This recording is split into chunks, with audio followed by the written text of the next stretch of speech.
Hello, everybody. Welcome to the first episode of my next video series. I won't reveal the name yet. I think those familiar with it will recognize it. Besides the thumbnails and the title of everything will be eventually a giveaway. But this is, in my opinion, one of the best, maybe even the best trading city building simulation ever made. And it's a shame, in my opinion, that the studio who made this game is gone bankrupt. Eventually, some of the core personnel and the core developers became gaming minds, and they made a successor to this game, which is beautiful looking in 3D, but absolutely crap when it comes to certain parts of gameplay.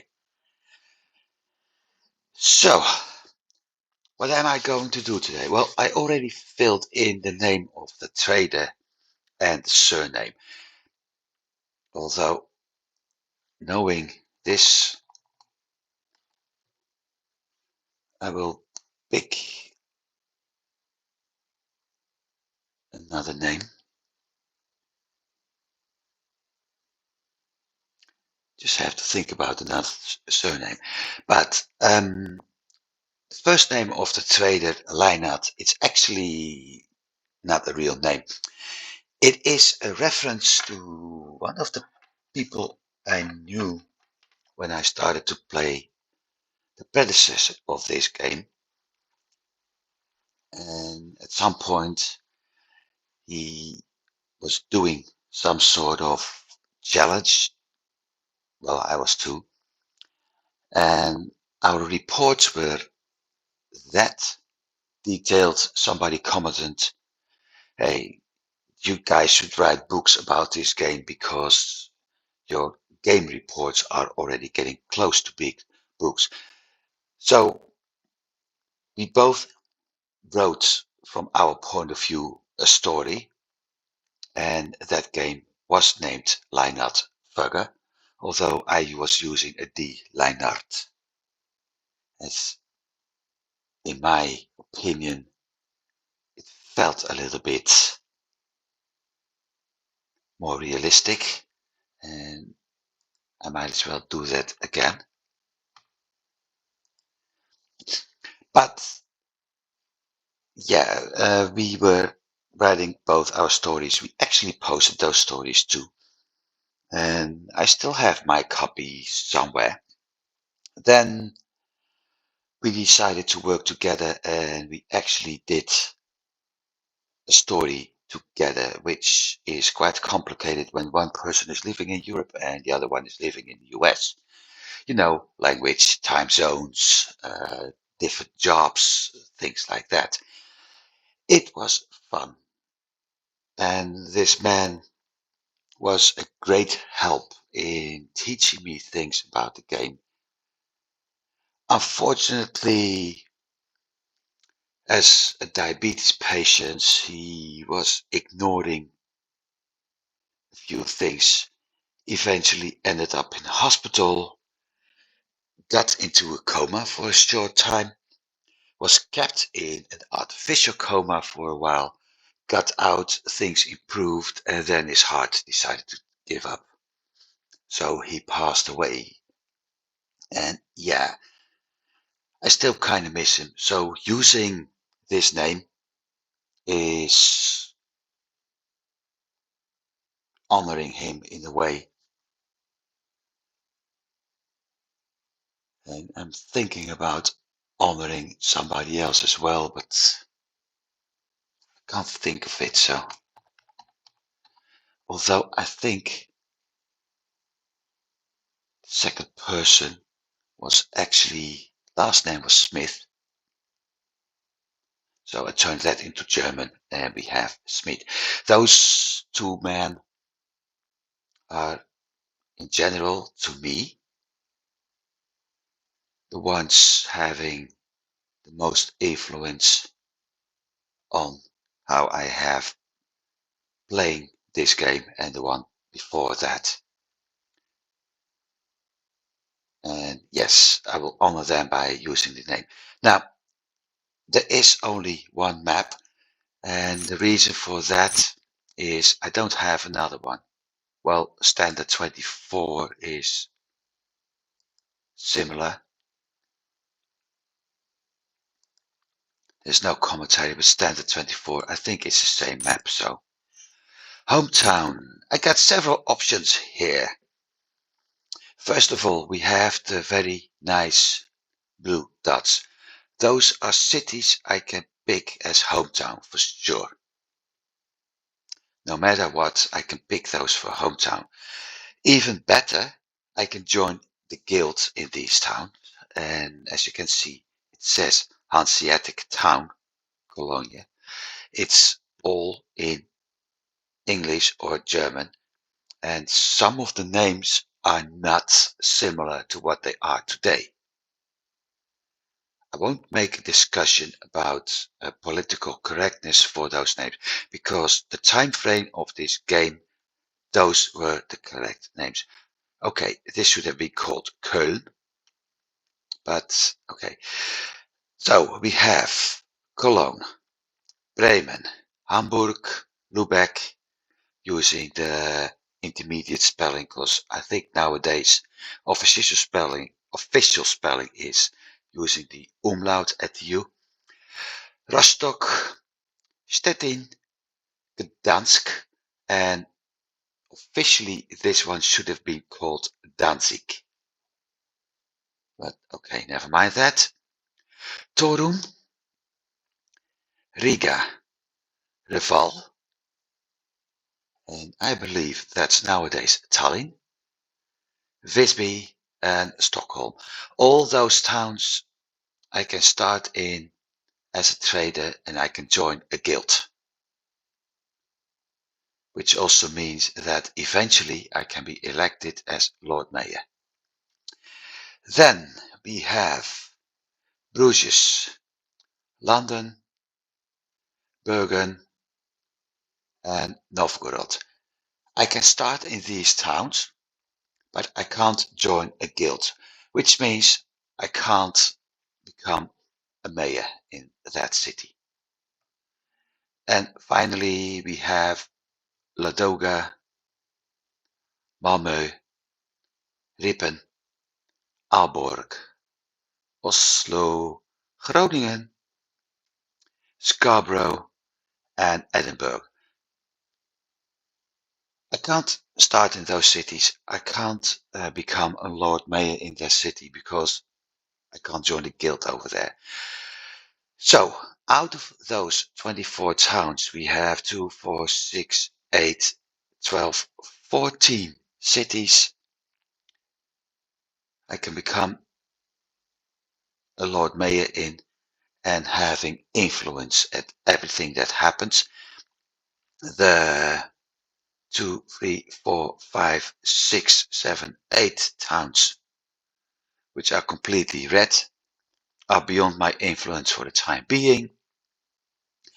The 4 with red and blue, I can move to them. I just can't become a guild member, which means I have its influence over them to some extent.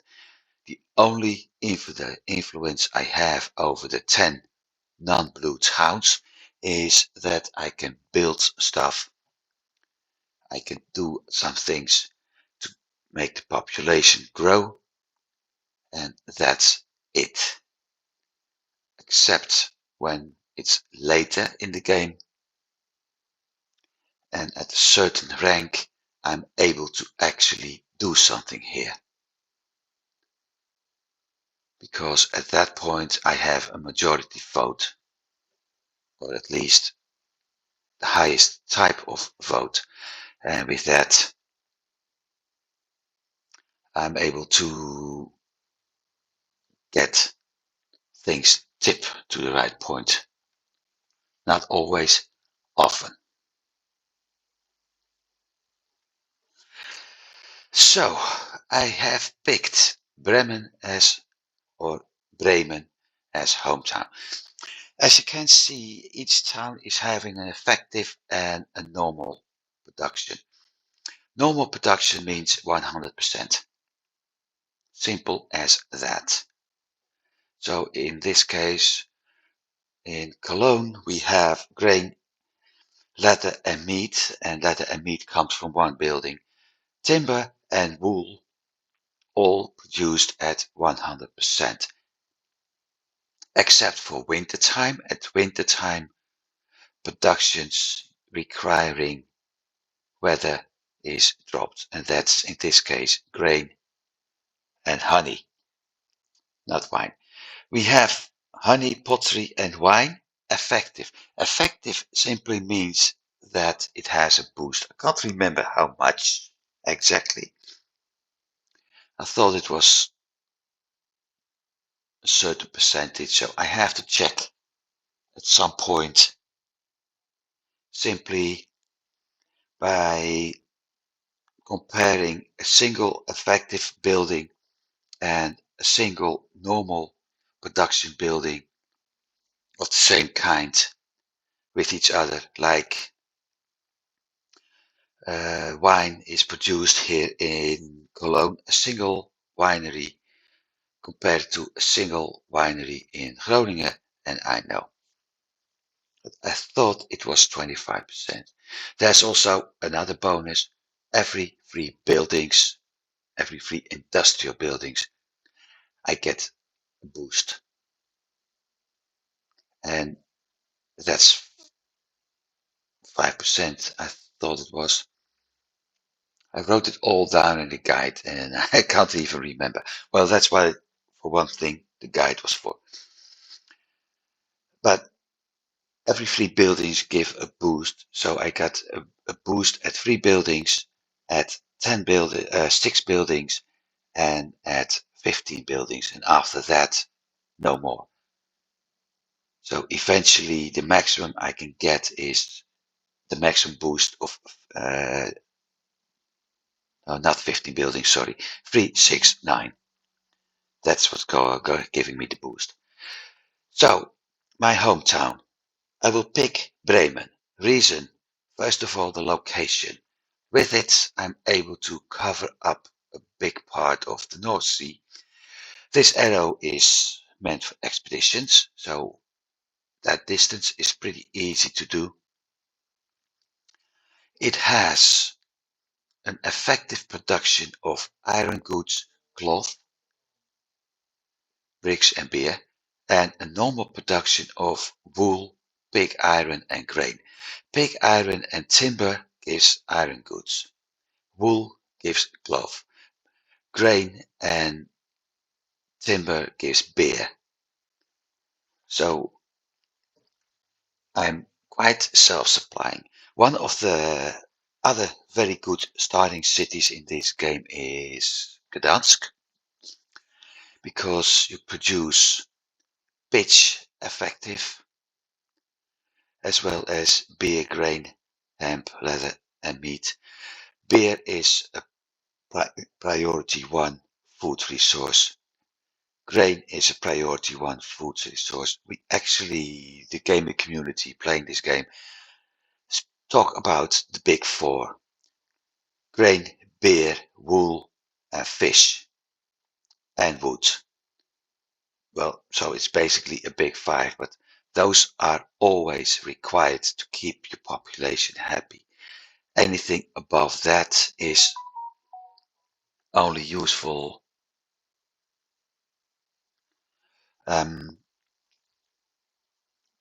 only useful for the more wealthy citizens to the rich ones. I will come to that later. So Bremen is a good one. Gdansk is a good one. Lübeck is a good one because you have grain, hemp, and timber normal production, but you also produce bricks, fish, iron goods, and pitch. So you have two resources for iron goods and you only need to import one. You have a full chain of pitch production because timber is used for pitch. Timber is also used for iron goods. Hemp is used for fish. Grain is used for beer, but food. You have bricks for building. Fish also needs salt, by the way. But what's more important, timber, hemp, and pitch are three of the four resources you need to build boats. So you have that in your hometown. Makes it pretty good. Then Reval is another good starting city because, well, first of all, skins, it's a high commodity good. But you got grain, you got iron goods, you have salt, and the rest needs to be imported. But it's a good city because of the iron goods and the skins. Salt is needed for leather and meat, as well as timber. And you need to import the timber anyway. So, yep, that works. I know a nice story about Reval 2 from a challenge we did. I will try to remember to tell it later. Next, good starting city, Stockholm. Very obviously, iron goods full chain. You have pig iron, timber, and the iron goods for a full chain. So with the three industries, with the pig iron and the timber, you're able to supply several workshops to produce the iron goods. So that's very useful. Then we have fish and whale oil, and whale oil is actually the main and fish is the byproduct, which is a good thing. So you need to import hemp and salt for that, but it's a nice commodity to transport all over. Leather and meat from the same factory, and you already have the timber, so you only need to import the salt, which you need to do for the fish anyway. And pottery. Pottery is a wealthy class item. So once again, quite a nice city. And the last one, which is actually a little bit underrated by a lot of players because of one of the goods. But Visby is a nice town as well. First of all, it's quite central in the Baltic area. And from here you can serve basically this entire area, even maybe up to Stettin and Malmö at ease. That's number one. Then it has cloth, and it's the only cloth producing city in the eastern region. Of course, Malmö is also doing it, but in the center.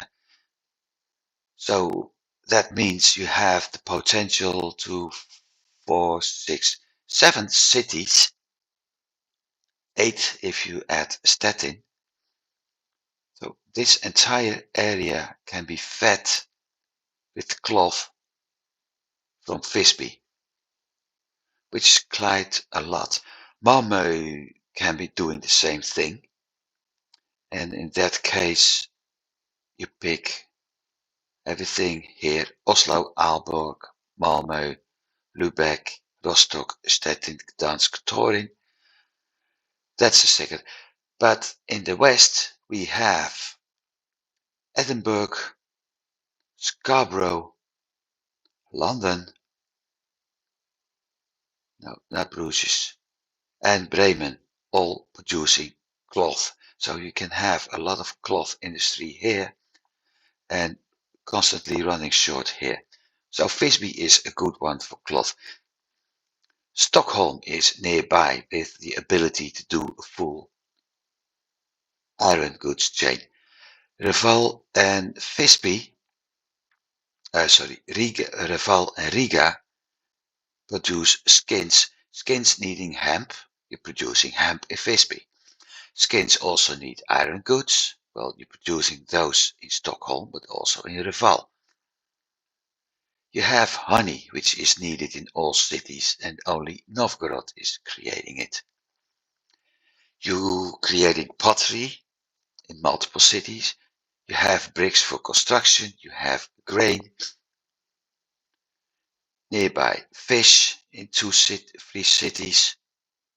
Producing beer in some cities. So Fisby is actually a nice starting point, with its only disadvantage that cloth is something which is needed, but not in high demands early game. So you get a rough start. Iron goods are always needed early game, just as the food items. So out of those options, I picked Bremen. Then next step, I haven't even started yet, and I'm already babbling for 20 minutes. Next step, I will set up 3 hubs in this game. One covering a large part of the North Sea, 8 cities in total, including Bremen. So that's 2, 4, 6, 7, 8. So basically this area. That's my Bremen trading hub. My second trading hub will be located in Aalborg, doing the Kattegat and northern North Sea area. So Aalborg, Edinburgh, Bergen, Oslo, Malmö, hang on, 2, 4, 5, Stettin, Rostock, and Lübeck, 6 to 8. And my last hub is going to take Visby as capital and doing the Eastern Baltic. Basically the same route I would do when playing from Visby start. So Bremen as hometown, starting year 1300. The reason for that, the further I start in, and I have no idea, but 1400 is the max. The further I go ahead in time, the more advanced things will be. So at 1400 I will be able to have all kinds of shit, the 4 ship types, etc, etc. 1300 is nice. You start small, you have to develop everything, and it will be more fun. Then level of difficulty, Patrician. It's the highest possible setting. High difficulty level of trade, high difficulty level of reputation. The trade means very small profit margins. The reputation means that I really need to work to get my reputation up. It's not really a problem,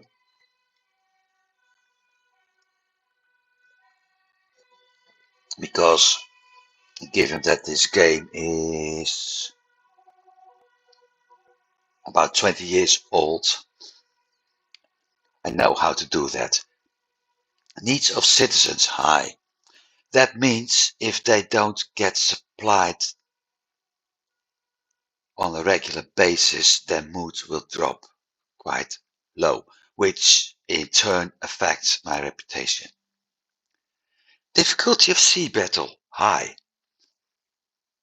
I don't think I need to explain that. I love sea battles and they're very fun in this game. It's still possible to use a level 1 of a ship type to get a level 1 of the biggest ship type using one of the smaller ones. You'll see. And every time when I manage to do that, I'm very happy. So you will notice. Pirates activity high. If I'm not mistaken, that means the game starts with 3 pirates, 3 notorious pirates. they will be a pain in the butt for a while until I'm able to control them, because eventually I will be the one who can control them. It's, as a matter of fact, it's even part of a mission at some point. Activity of the prince, high. He will be knocking at the gates a lot, demanding goods, sending me letters to demand goods, having an envoy at the gates demanding goods or demanding a payment. And if I don't reply to it, or better, if I don't apply to his wishes, sorry, he will be knocking on my gate within a full army. So that'll be tricky. At some point, I'm able to actually deal with that very well. It may take time, but I will be able to deal with it. And at the final rank of this game, something I will try to keep, I'm also able to deal with that in other cities, even the ones I have not the rank of mayor, because mayor rank comes in two flavors, but I will explain that in a bit. Starting capital, low. I can start on normal, I can start on high, but if I start on high, that's, in my opinion, starting out with a trainer. Normal is decent, but hard start. Number of ships, low. This is a small round bottom ship. That's it. If I start on high, I got multiple, and I think if I do combination with this, I even start with the higher, the biggest possible one. But I won't. So that's the game settings. Objective conditions, none. I have the choice to become Lord Mayor, and I don't know if 1 year means within 1 year or for 1 year.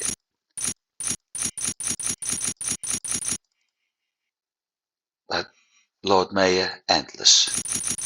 That means always, so probably for 1 year, being re-elected next year. Then we have Alderman, or better said, Alderman. There's actually a typo here. It should be with two N's, or it should be an E, Alderman. But it's the chairman of the Games Union. And depending at elections, I may be able to get it in 1 year. But it depends at when the elections in my hometown are taking present. Also, I'm rusty. I haven't played this game for a while. So it's more likely I will get it in 2 years. But it's not my objection. Balance of points, never did that. Balance of wealth, never did that. A population of 200,000, it's not my goal. Basically, the population goal, the balances of wealth and points, the Alderman title, the Lord Mayor title, it's all in my objections. I want it all without actually having beaten the game. And there's a reason for it, and the reason is very simple. I want all towns to develop. And okay, the population objective kind of does that, but I don't want to make it a winning condition, because I know that if I turn it into a winning condition, I might lose game speed, slow down, and that's simply because I will need it for the things to do. And I will often use the plus and minus key on the number pad to change game speed. So I'd say let's go. Welcome to Bremen. I will give you an overview. By the way, this is not the way the game was looking when I bought it. What I have been doing is... No, wait, I will do something else first. That's my ship, a Snaker. Maximum cargo 150 barrels. We have two kinds of tire cargoes here. One is barrels and one is last or loads. I will always check for a tavern. Nothing here. So the first thing I will do is buy myself some iron goods. Actually, they're a bit higher priced as I thought they were. Shipyards, ship's name. I used to have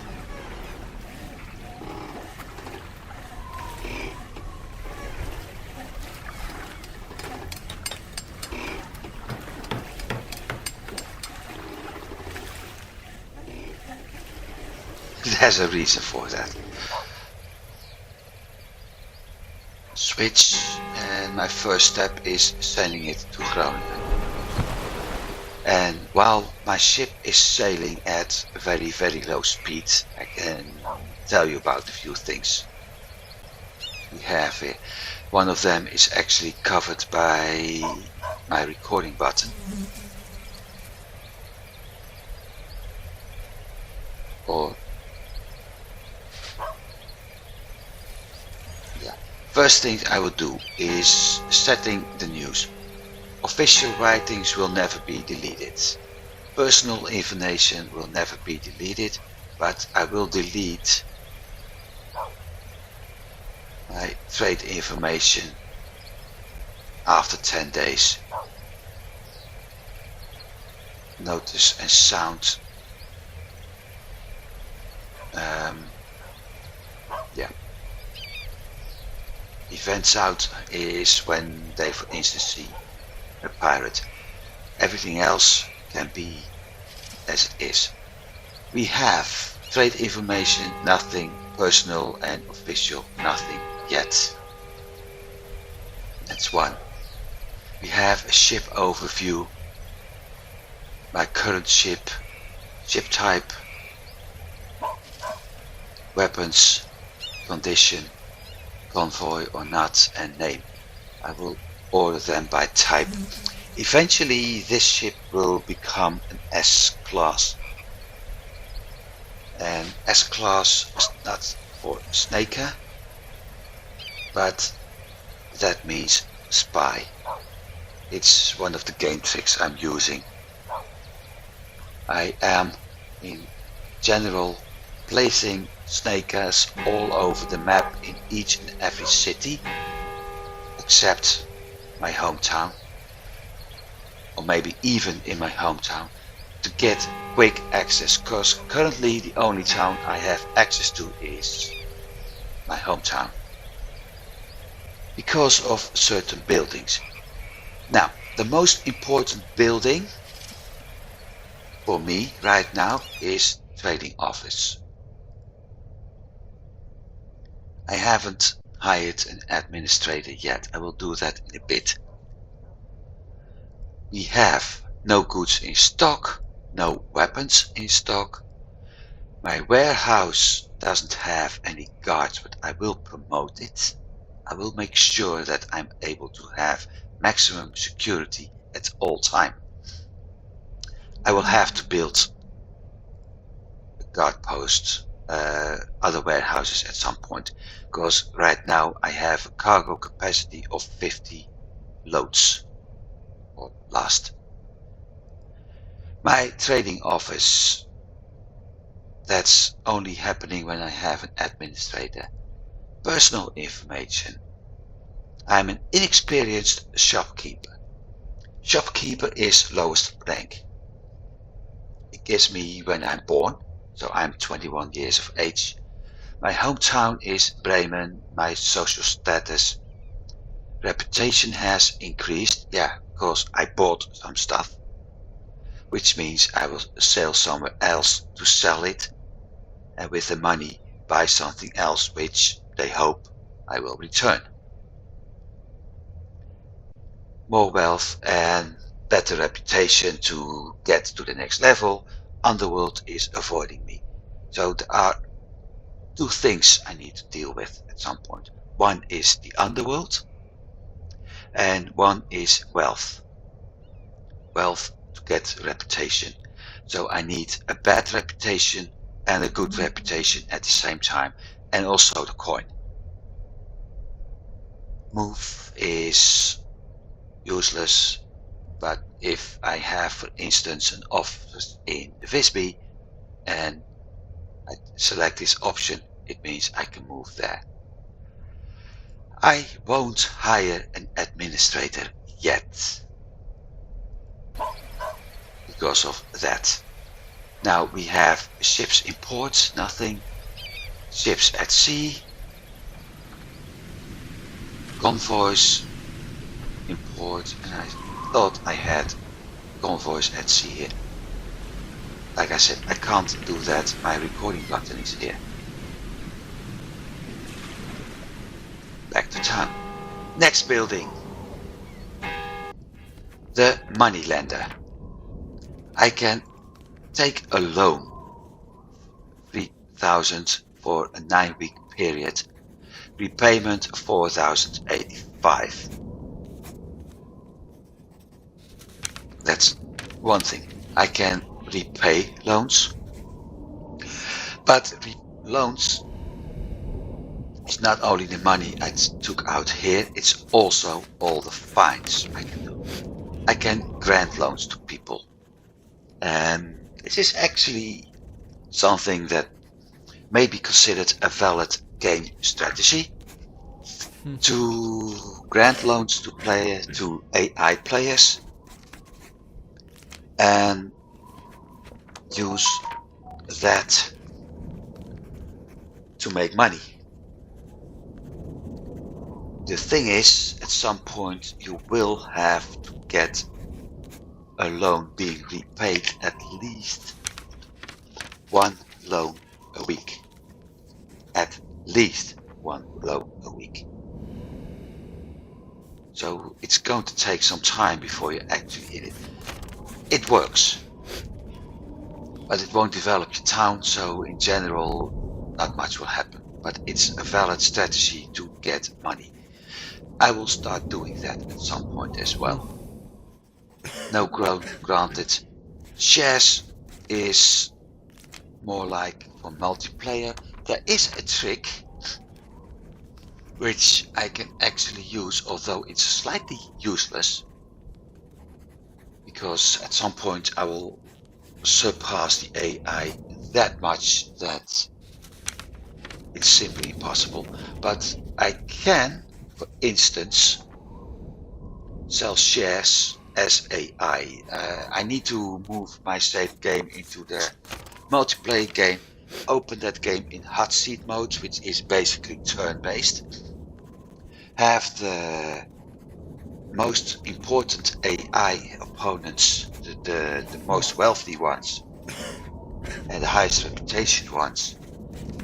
Edit, play as them, sell shares, 20% of the company, and at some point I'm able to buy them up over here, and each year, each half year, they will grant me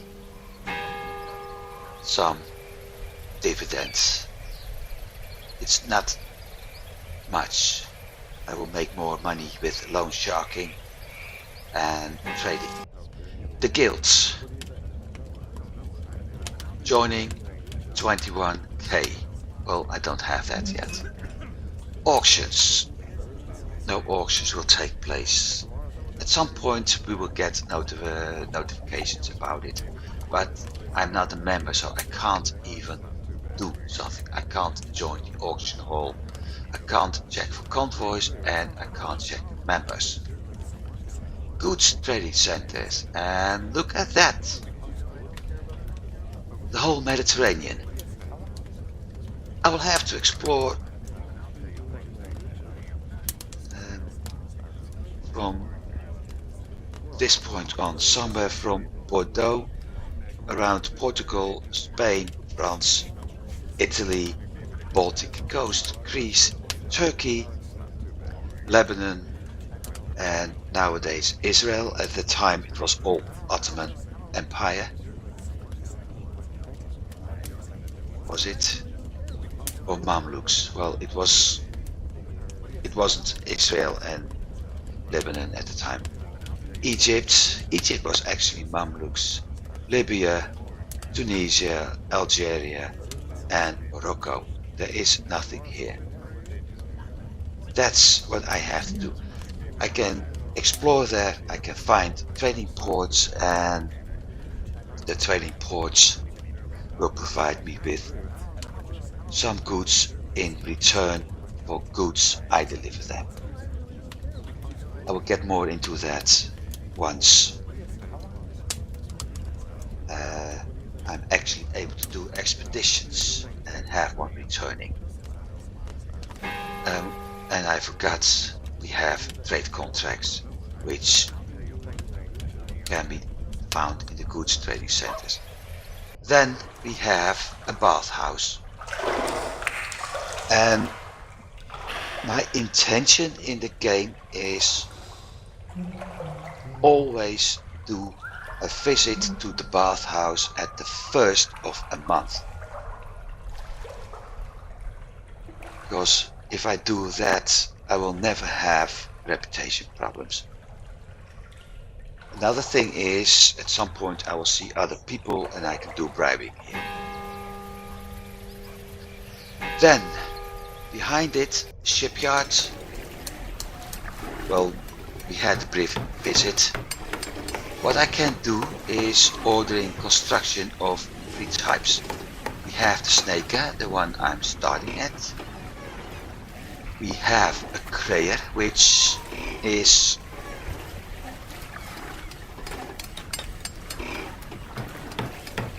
sorry, I'm getting a dry throat, so I needed to drink something.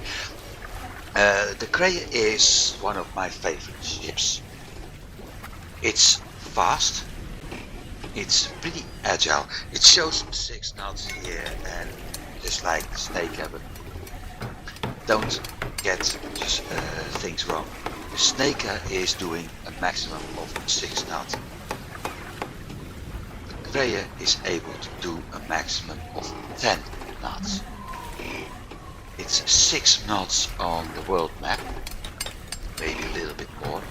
The krayer is doing, I think, 6 on the world map, 5, 6, and under the best circumstances 7 or 6 or 8 knots maximum in combat maps, all depending at quality of the hull, the number of crew and the cargo. Also, krayer, 5-person minimum crew, 70 days to build, 8 crew, 106 to build, base 19,110 gold, and I needed to build it, and I need to buy those materials totaling 30,000 to build it. But krayers will be my favorite ship, and with this ship, a 28 load krayer, I'm able to become the terror of the pirates. Then we have the cog. The cog was in general the cargo ship of the current age, the Hanseatic age, the Hanseatic Trade Union. It's big, it's bulky, and in this case the cog isn't able to travel on rivers unless I use a cheat, and we use a cheat in the predecessor of this game by moving to a river town, capture a ship with a convoy, with a pirate vessel. One of your own ships turned into pirate vessel. Capture a cog, and because of the auto-piloting, the cog was always sent to your hometown. So if you wanted to have cogs in your hometown to use as a warehouse, because we didn't have the warehouse administration at that point, this was the solution. Some people managed to get it actually to a city by using a convoy, but I never managed that. I had to do the move. So they're big, they're slow, they need a little bit more crew. They can transport quite a load, 450 barrels of goods. So they're very good cargo ships for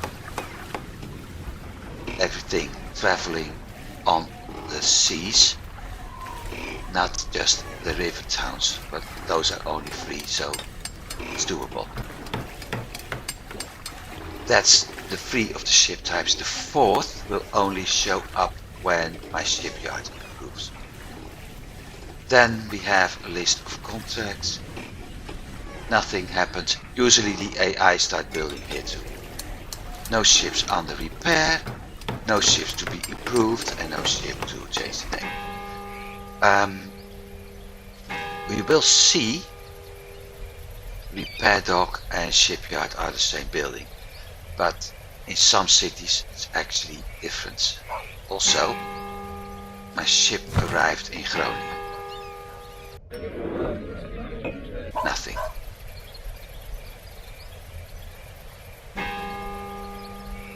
Need to check. I need fish.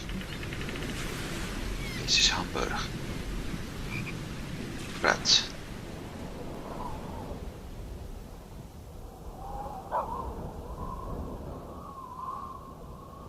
Anything needing iron goods? Yeah. What I'm going to do is sail on to Cologne right away. I can make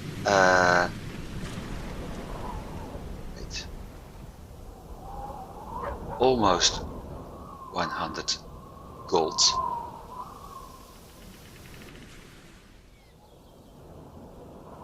And that's it. There is a ship, I think this one, Cleopatra Merchant Hagen Stroomberg. 100 health points, weapons, it's armed. We don't see it here. I can't zoom in and out, but it has probably standard large ballistas and 2 small ones aboard. Next, Town Hall. First of all, we have notices. The Prince, awaiting a delivery of hemp. Grain, pig iron, timber are requested, which means I can't accept the order, but this means he wants those goods. We have Outrigger. Outrigger is basically patrol ship. It will be docked somewhere over here. If a pirate attacks the city, your ship is able to fight it, and I will get a notification for it, so I will be able to do the fight myself. Weapon strength, 2 full red balls, weekly pay 310 gold. It's always a loss, because I need a ship being able to convoy, that means a captain and a full crew, at least 20 crew. So I'm paying so much wages, it's always a loss. But it's a great reputation boost. So I may do that. Town info. These are the persons up for the election. Election is 20th of May 1300, so I won't. I may be able to get Patrician level in a year. Or even Lord Mayor in a year. We'll see, we'll see. Hanseatic info. Currently Svensson van Eyck from Lubeck is Alderman, and as you can see, Erich Danielsson, Harald Horn and Eberhard Witte are the guys who also want to become Alderman. Council chamber, only accessible if I'm made councillor. Town hall cellar is the dinner area, and it's always nice to check what they have here. Town coffers only accessible when being a Lord Mayor. Then we have arsenal, but as you can see, nothing. It means when I'm Lord Mayor, I'll show you anyway. I just need to remember also to explain. Weaponsmith is more useful. We have two options: ship's weapons, hand weapons. And I'm going to look. Hey, that's odd. Usually there are three. These are the weapons available at certain levels of technology. Cutlasses always. And I think that it's not really a cutlass, but more a dagger or perhaps a short sword. It's not really a cutlass. So I think it's more like a dagger, a somewhat broad blade dagger used by sailors, because they will also use it to cut ropes and things. In this case, it's used for fighting, but okay. Currently available: small catapult, small ballista, large catapult, and large ballistas. Those two taking twice the space of those two. And I need to extend ships, or with the cog and the other big ship. Yeah, sorry, I won't spoil much. I will do that eventually anyway, but I won't spoil much. Snaker can be upgraded and loaded those weapons. And there's been a discussion at the Discord I used to be part of for a while about damage. And the publisher of this game, people checked and found out that catapults are actually better for crew killing as the ballistae. And I prefer to have catapults aboard my ship as well.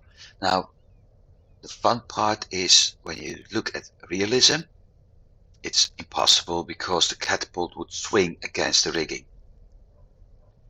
So if you want to fire rocks, you would need a ballistae, but not like this. These are basically spear throwers.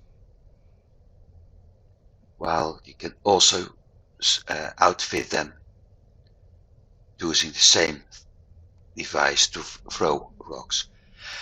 At some point, technology level of the shipyard will be improved enough to unlock bombards.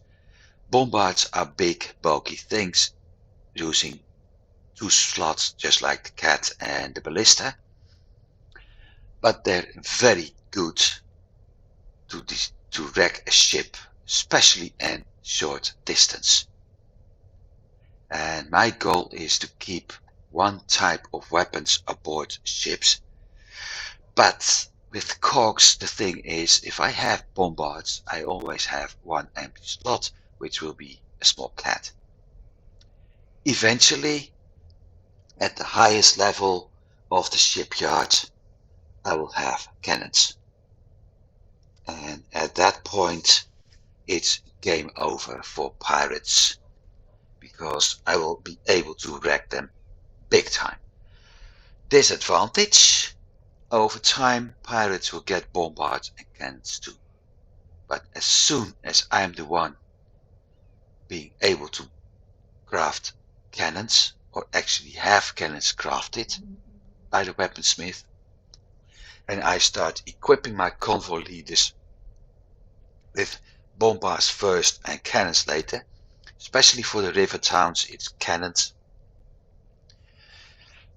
A lot of pirates will notice that they bit off a lot more as they can chew, because cannons are the most devastating weapons, at least ship weapons. So we have the tavern. I already did a short intro. I won't click on the latter two because those are illegal. Sailors, if I have a ship, we have 7 sailors, I can hire them.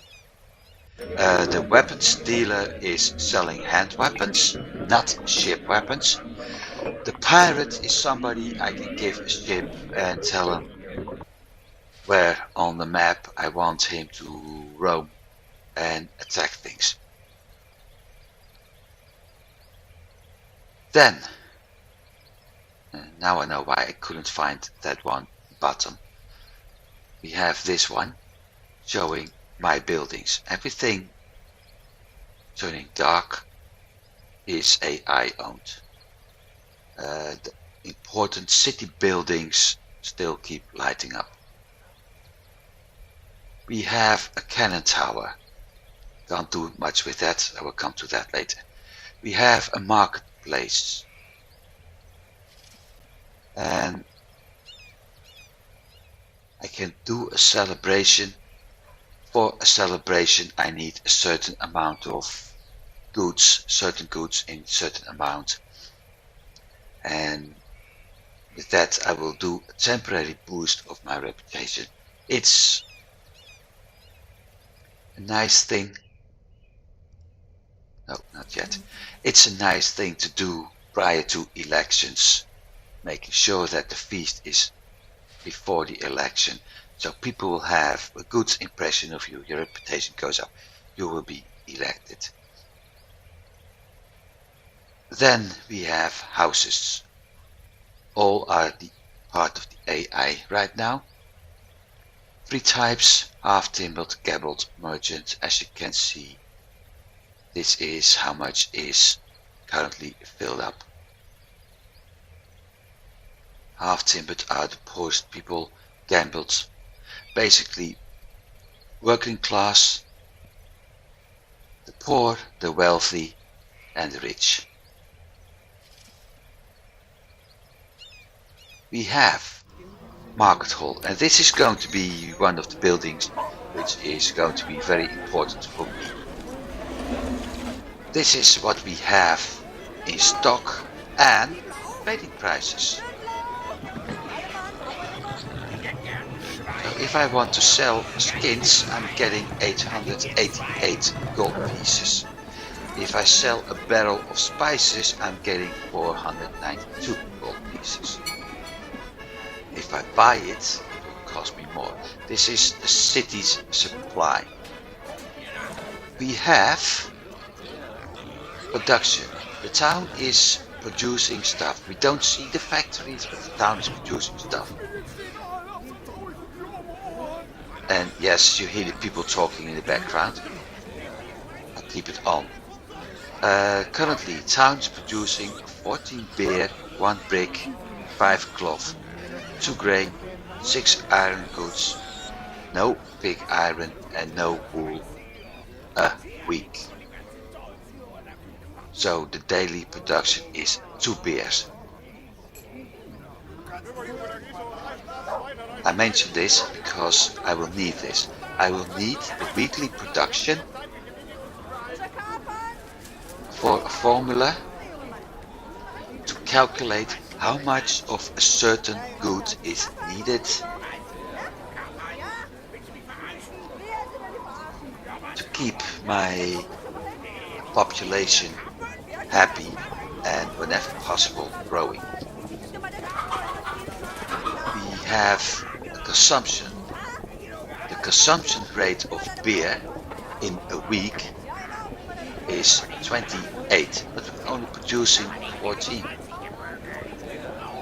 It may go up actually, but the current consumption rate is 28. So if I need to supply this, I need to bring in 14 beers for a week.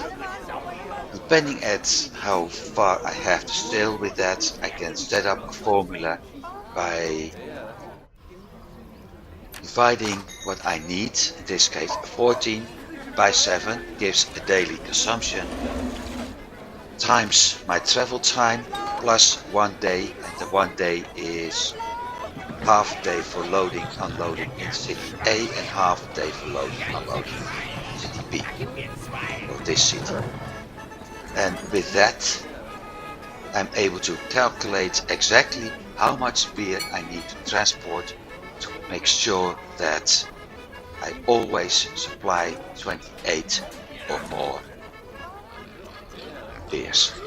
The same with cloth. We consume 7 cloth, so I can make the calculations for that. Now my plan is to have Bremen becoming my hub, which means out of the map everything is dumped here.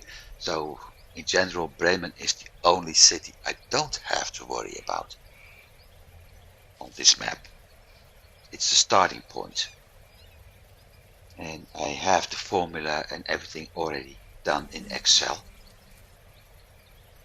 So the only thing I need to do is add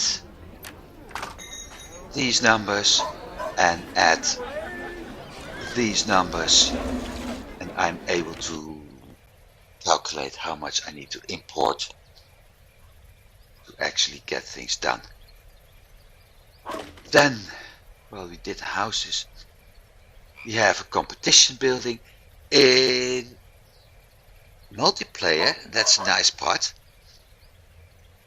In multiplayer, if you start with 2 players in a game, then for both players the office is shown like this, but the other player is shown here, surprisingly, and not in blue but in red. Then we have the harbor master. Currently no ships available, so there's nothing, but I may use this one to check out ships docked here. We have here, second, still docks here, so ships will actually dock up here. We have 1 cannon tower, can't interact with that. We have a city wall with a gatehouse. This is the envoy of the prince, or emissary,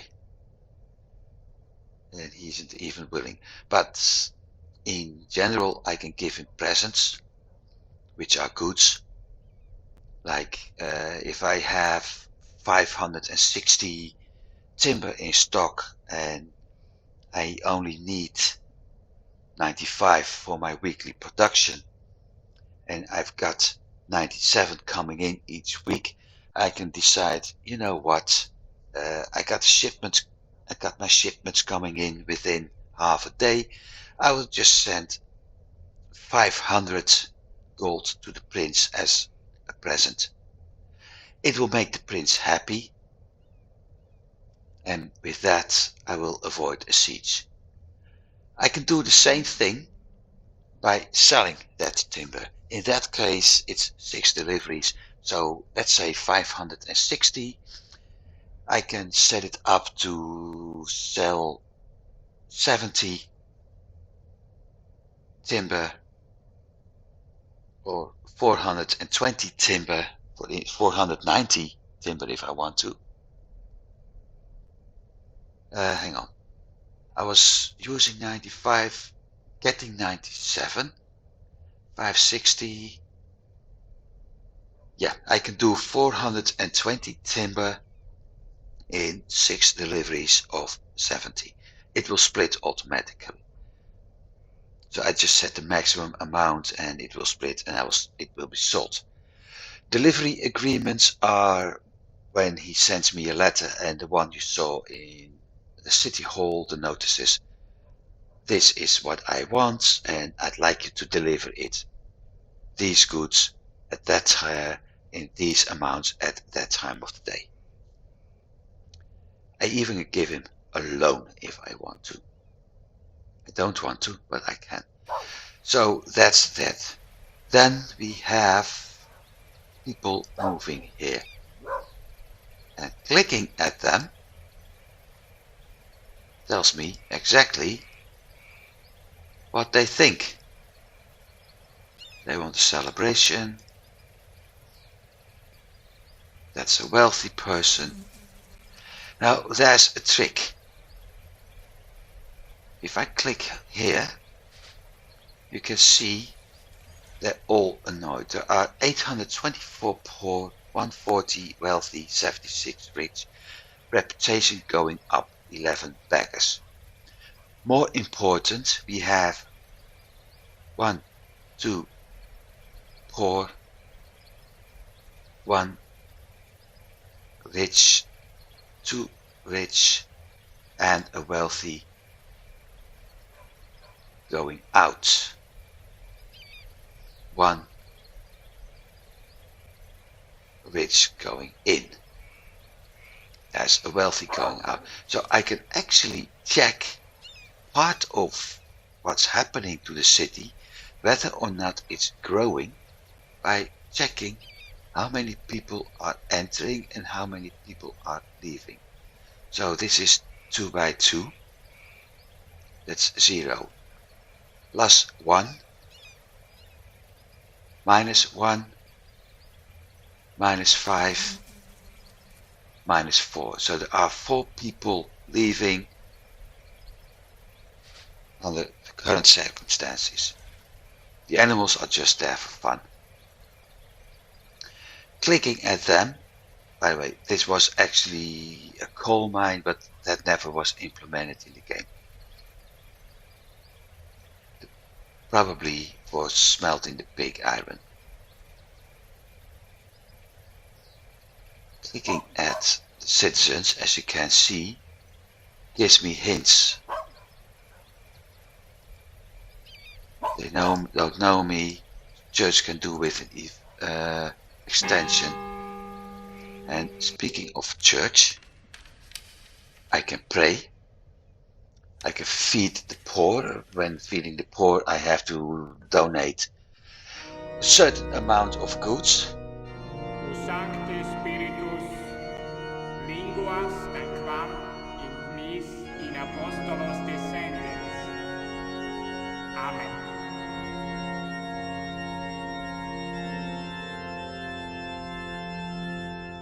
Praying and bath is something that's always done the first of the month to keep my reputation. If I don't do that, I will be fined for stating the world is round and more of that things. Feeding the poor, I have to donate these goods. These goods are the same needed for a celebration, including a wedding. If I donate money, then the background will be looking more beautiful. And if I donate money for an extension, then eventually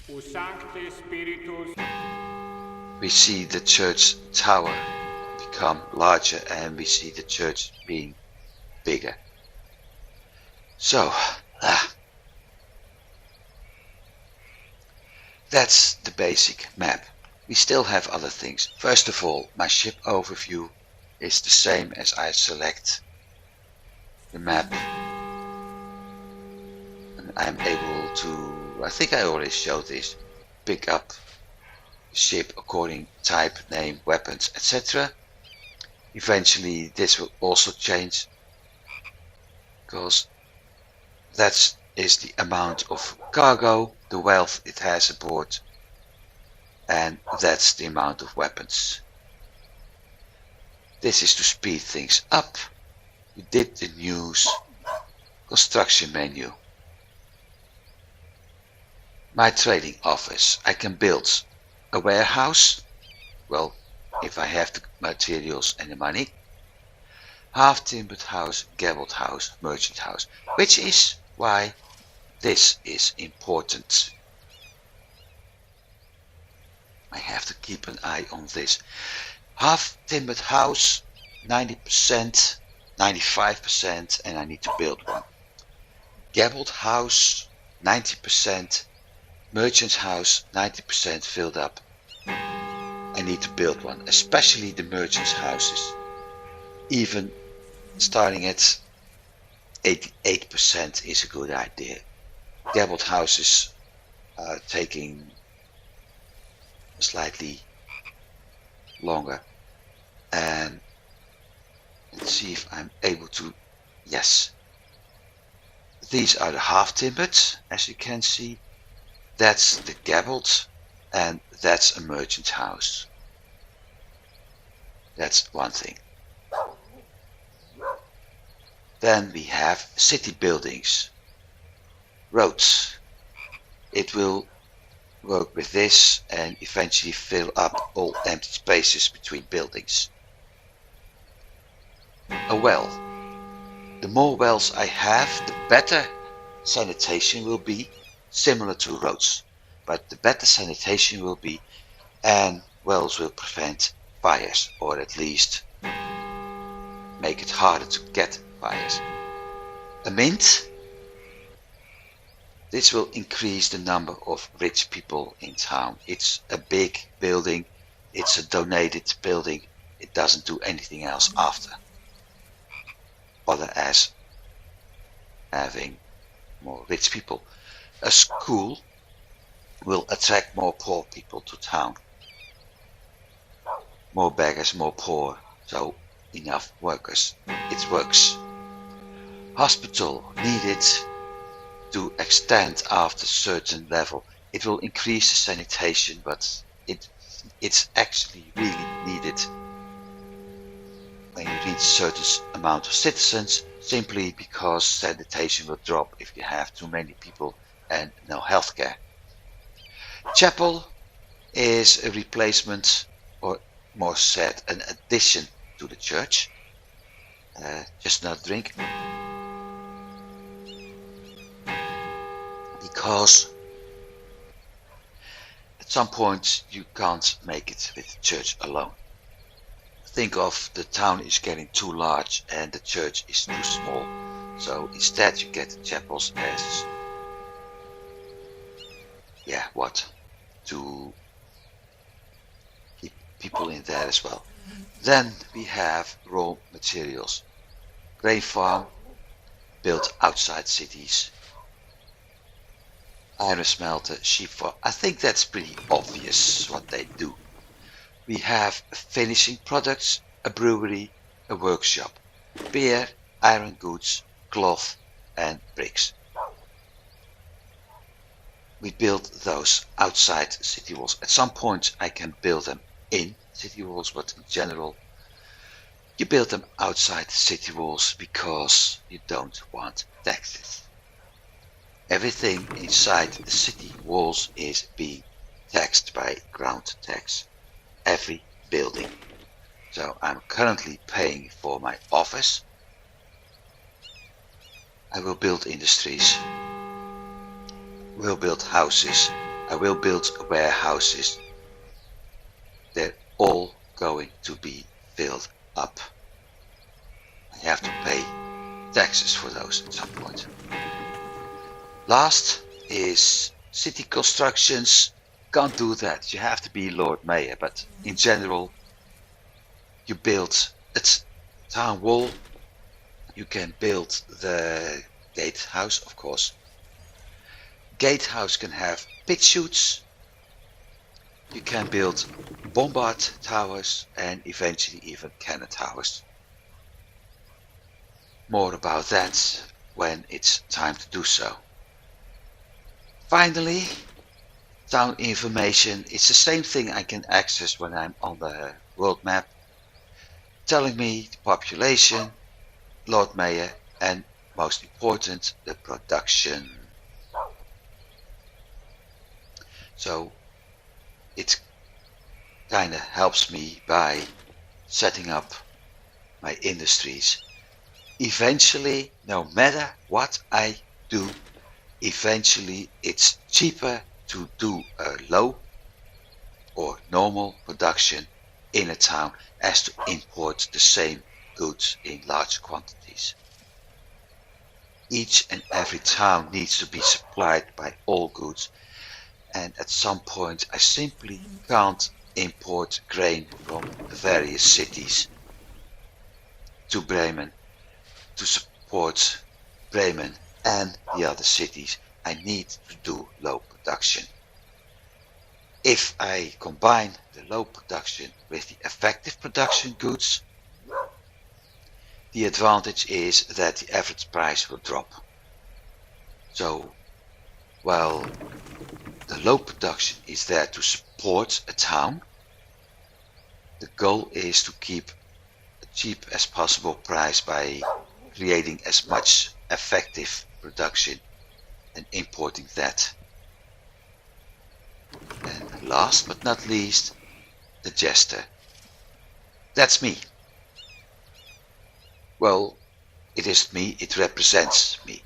And it shows how things currently are going, which is similar to what they do. Not enough wells. The poor citizens barely know me. The wealthy anyone know me. We also have these guys.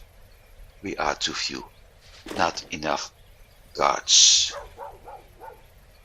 Which is correct, because there's not a single one patrolling the walls at the moment. That's changed here. But in short, I have to buy hand weapons. Then with 10 hand weapons I can train a group of soldiers, being it soldiers to patrol the streets, like this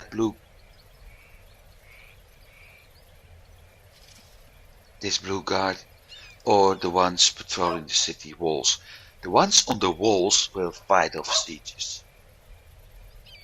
The ones on the ground will just simply stand next to a gate, and if I think I'm able to make it as a Lord Mayor, I can make a defense. I can click at the gate, and you see here an option to attack or open the gate or something like that. I click that option. The blue guys rush out and start killing the army here. If they defeat everybody, the remainder of that besieging army will flee. If they are defeated, the besieging army will move in and loot the town hall. And that church bell is something part of the game. It can be very annoying. Nothing I can do about it. I'm sorry. So, town. Off to outside town. Oh crap. Ah, not yet. Does Cologne still need... No, they need beer now.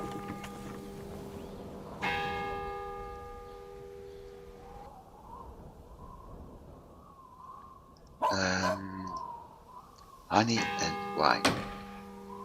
More important. Damn. That's a bummer. No captain. Okay.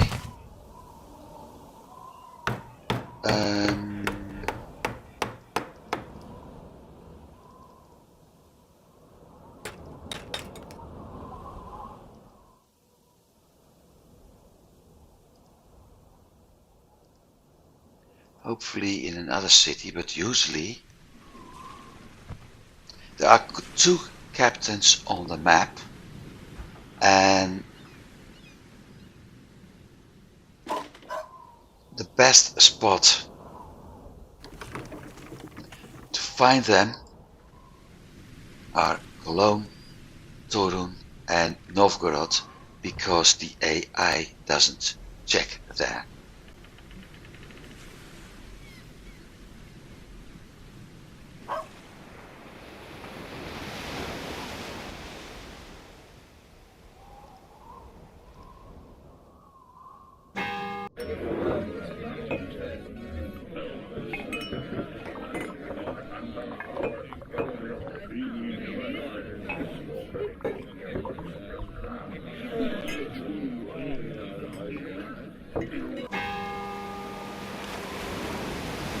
This may take some time. It's a risky one. We got a message and a traveler heading to London. I really hope that I won't be attacked.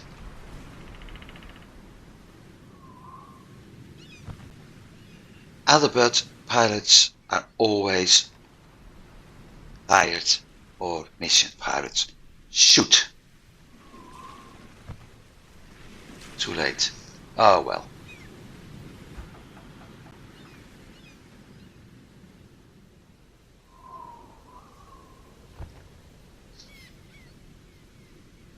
We can see how things are going by checking this.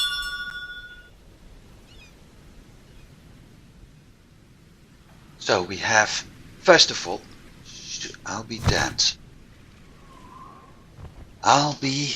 This is going to be fun.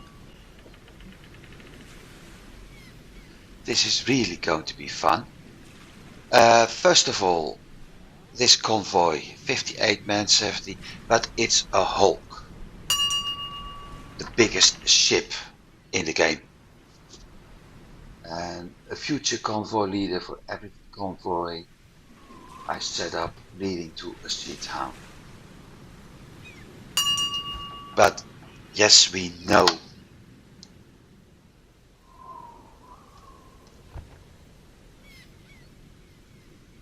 so that's a nice thing. It also means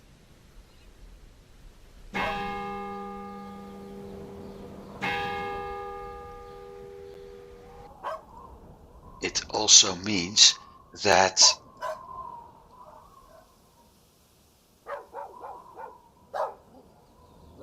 Spice is doing 297. If he survives long enough and I'm able to get a better ship, and maybe able to hunt him down, get the ship, and eventually defeat him.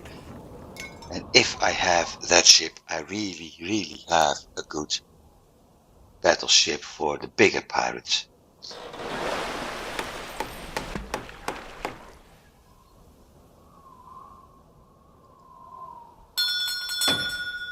I was about to say. Now, that's one of the ways to make money.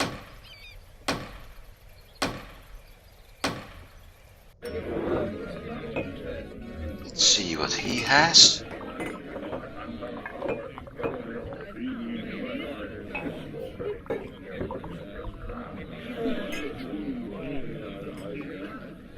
I'm lucky.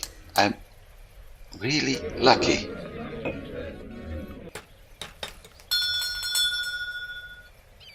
Let's see, Scarborough. We also had a tax bill. That is. So 240 for trading office and workshops. So basically it's only my office because I don't have any workshops. Workshops are all in the streets inside the town walls. 50 wages in my trading office and 84 for my sailor. Did I hire an admin? No, I didn't.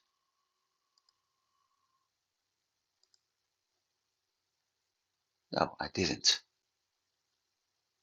Ah, of course. My God.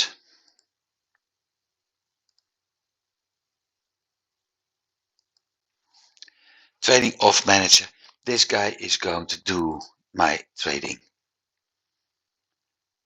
I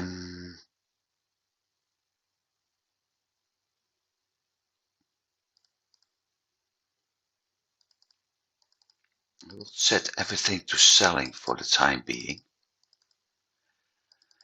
I need to set prices. Because everything shown here are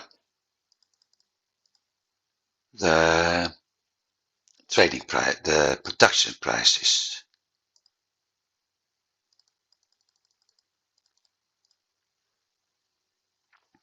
And I think, if I'm not mistaken,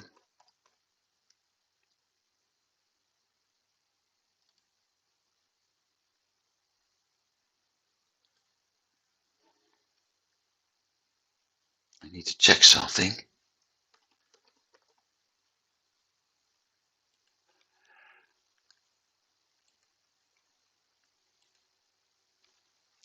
And I thought I had a complete price list in my guide. I do have trading list and everything else set up.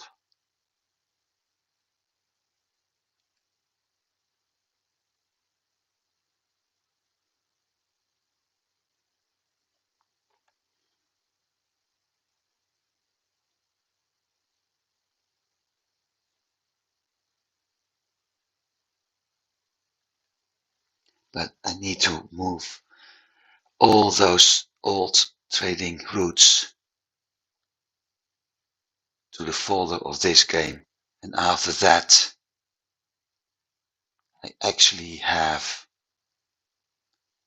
all the prices set up again.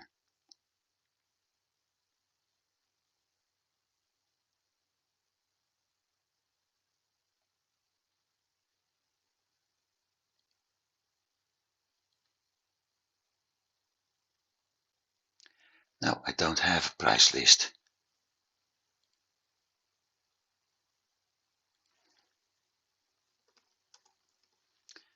I know there's a wiki.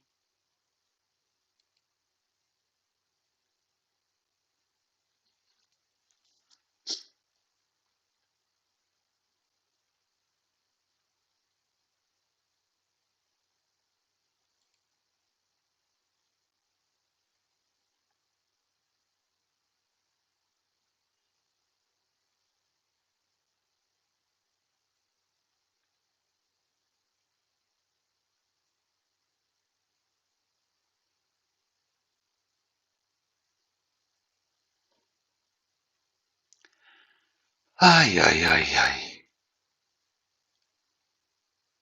It's been a while. I used to know, believe it or not, but I used to know all those prices and things right from the top of my head.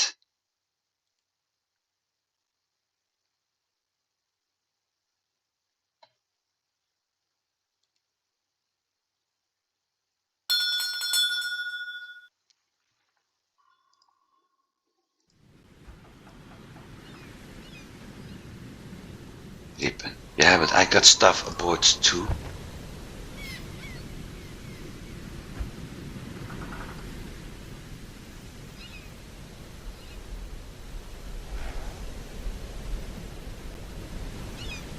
And I need to check for the captain. No captain. This guy is useful, but I'm not going to use him yet, because Oh, wait.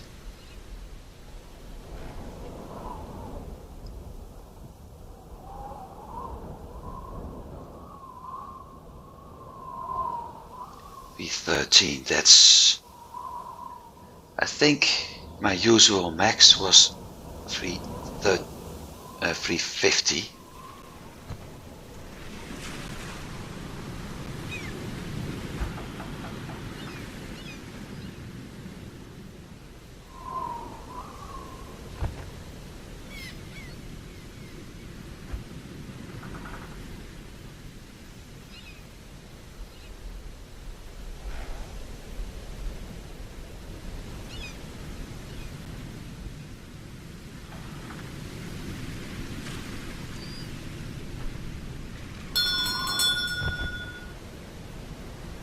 And the election notice 39, 32, 23.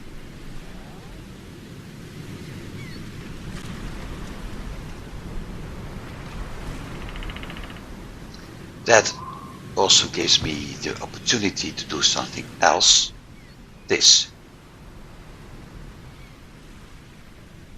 My company value. I need 90,000 or 100,000 to get on my first rank. My costs, everything, rental income, what the goods I sell, miscellaneous. So I had 5,682 gold spent. I have earned. I have spent this. So I'm currently doing a negative of 631, and I can do this over several months. Then we have a graph of my wealth based upon weeks, months, and years. Ships, as you can see, it starts high up. This is the amount of load, or that 15 load is 140, is 150 barrels. Production, nothing yet. And the goods supply, in this case only Bremen, because that's the only town I am in. I can choose towns more.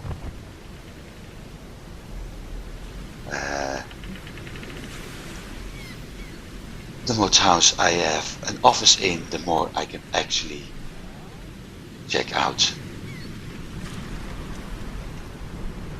Then there's the Chronicle. 10th of May, establish a company in their hometown Bremen. Lord Mayor election in Visby. Lord Mayor election in Bremen. That's it. And notice pricing is really off here. Cloth.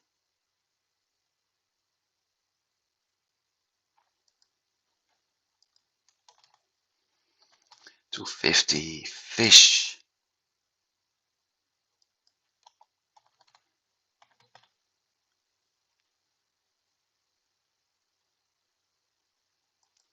Grain.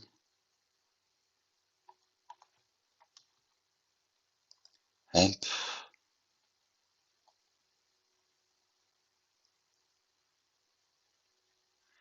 Can leave that. Honey was 125. Iron goods. That really depends at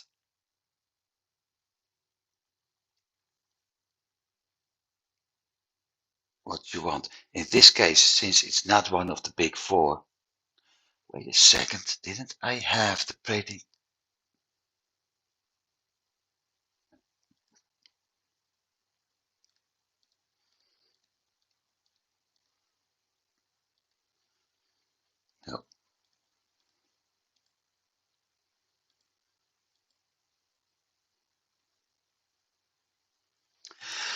No, I didn't. I thought I had the price list.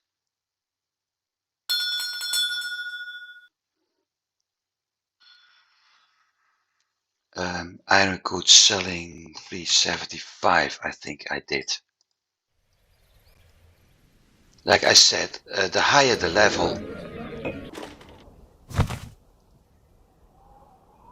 and it's selling for free.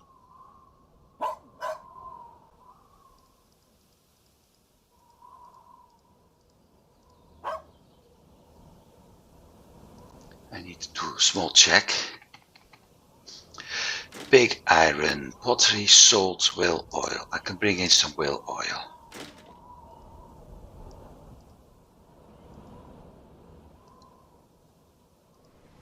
And where does he want to go?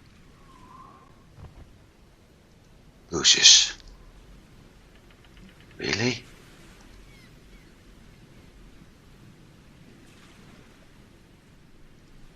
Ah, well.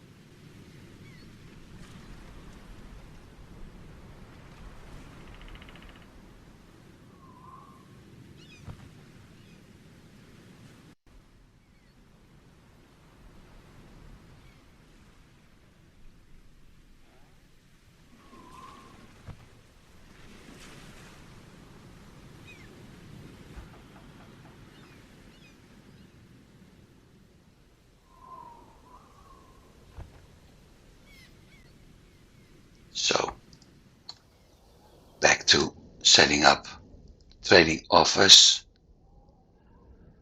Iron goods selling, yeah, 375 I think it was I used. Leather was 250, meat was 1200, big iron was 1000,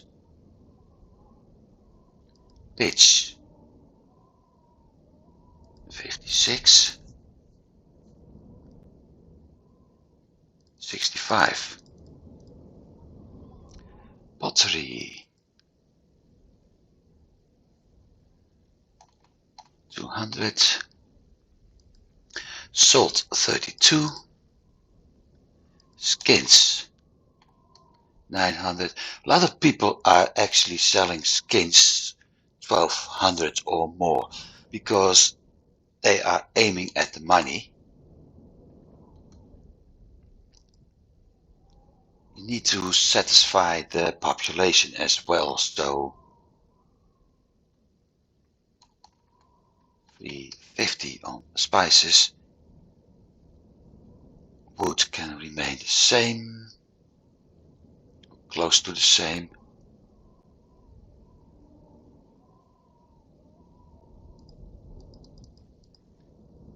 Well, oil was 125. Wine was one of the things to make a lot of money. And wool,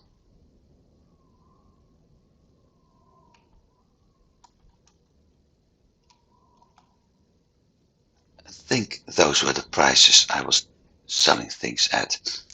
Reason I'm doing this, I will over time switch on to buying. But the reason I'm doing this is that I will need, I need to think for a moment. Cork, 40 pitch, beet timber, 4 hemp, 5 hemp.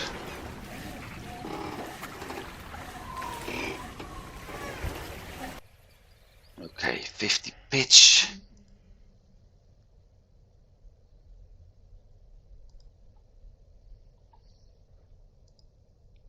Cloth, 20 for the time being. Hemp, 10.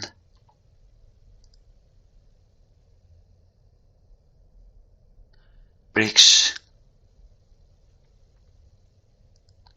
80. I do have that on file. Construction materials, bricks. Maximum 50s, 50, 80. Yep, 80 is the max.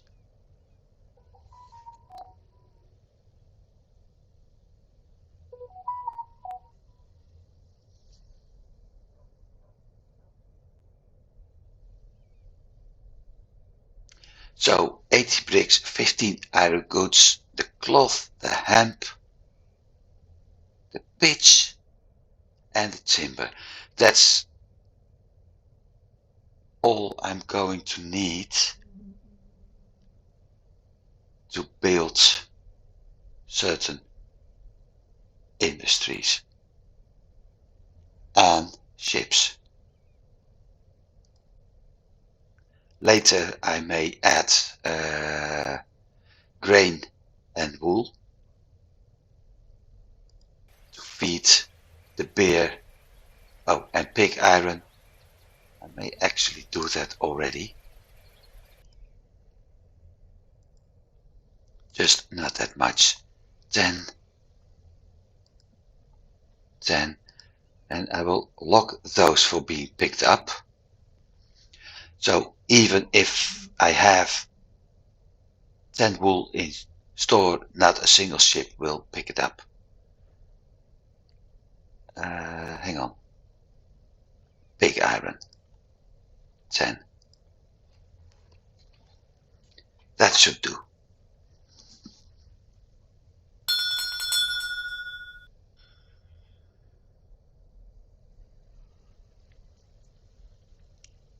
Back in Bruce's.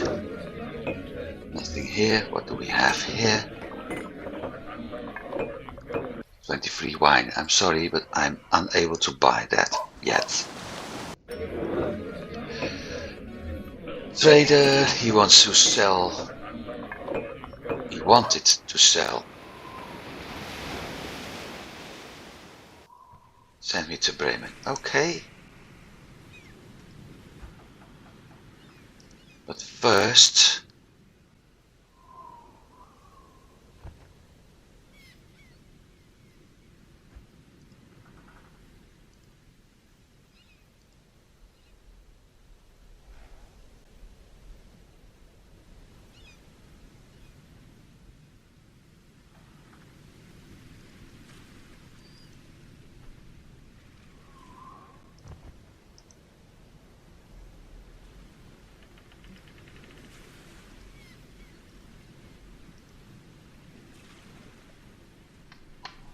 that's it. I'm not sure how much I will earn from this mission, but it will be enough.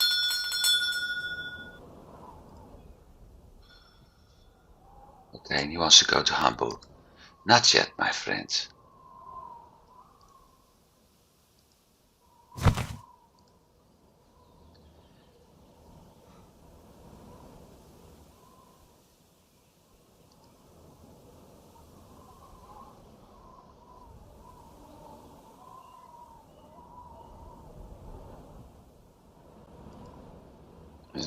I'm going to sell this to my office.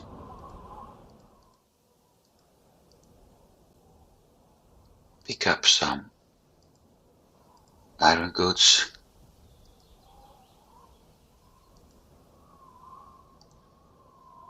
Check for. No.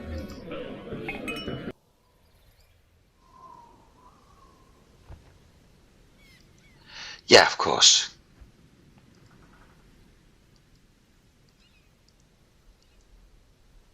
And off we go. Payments 7,000. Nice. See, that's why missions early game are pretty good. Would have been better if I was able to find the captain.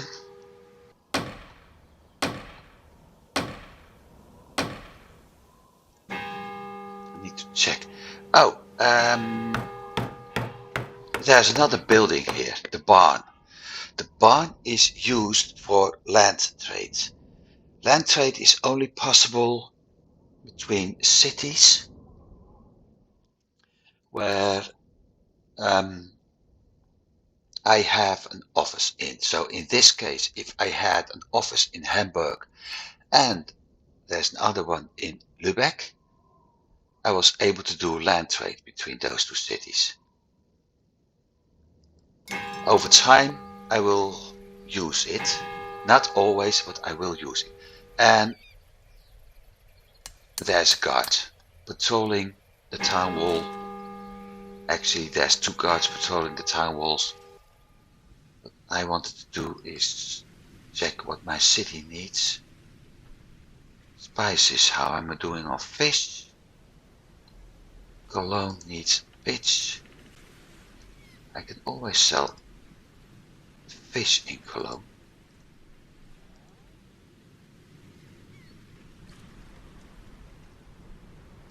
Bang, 10k.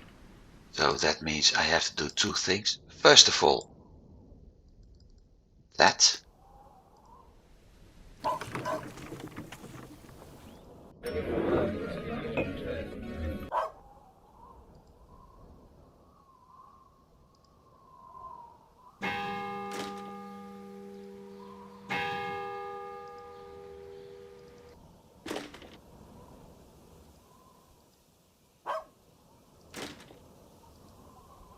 Bloody pottery. How am I doing on pottery? Pretty good.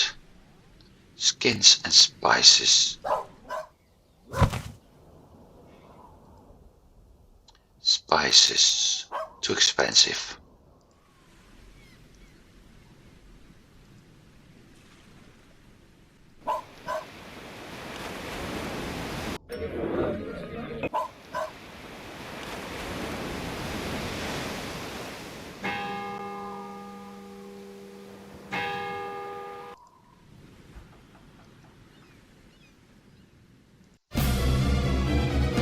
And we got our first pilot project.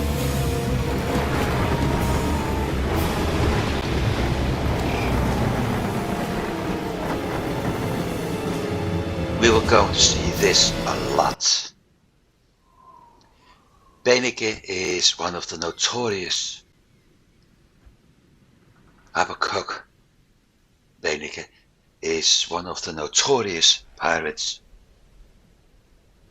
where we have to deal with.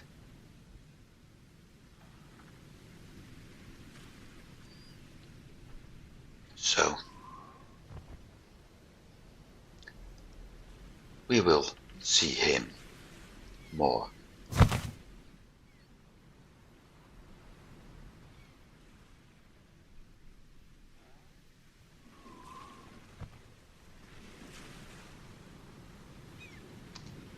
No, it doesn't work with space.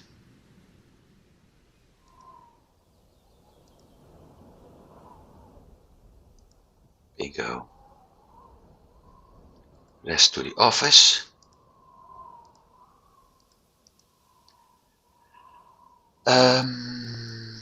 Wine.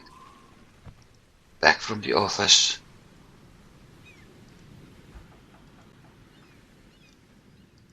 I'm going to load both of them. We're going to do a long run. Because I know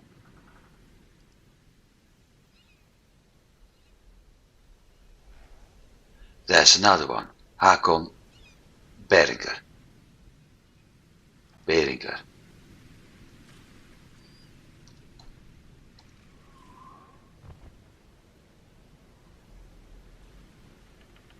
Fleeing against the wind. But so far I don't see any damage numbers happening. Which means I escaped from the pirate. The only problem when you're at sea, you only see 2 ships, so I have no idea how that convoy is under the circumstances.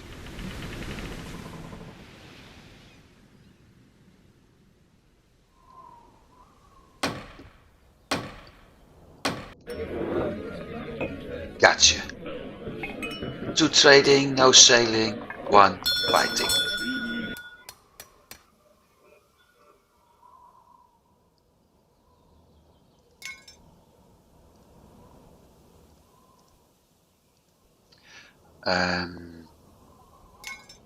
Let's see, skins.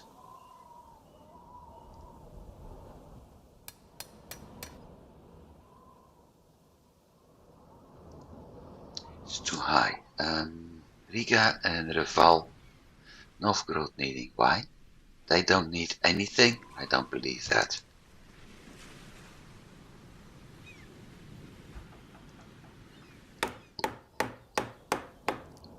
Honey, Riga, Riga.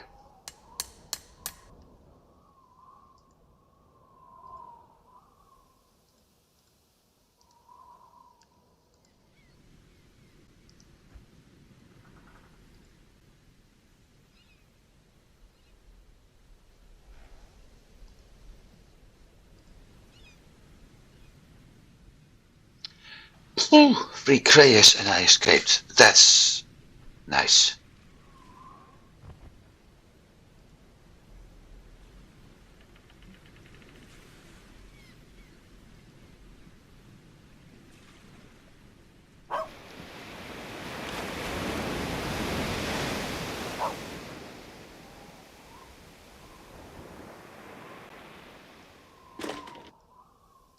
$800 is my maximum buying price.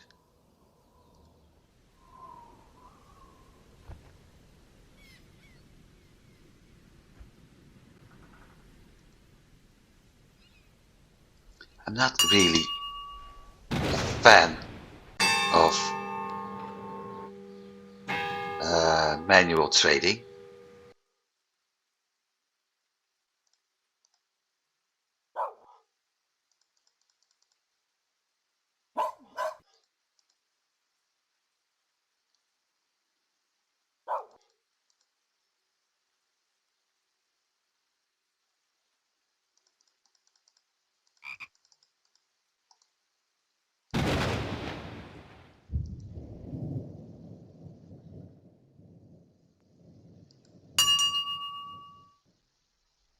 So we got 2 messages. Tax bill.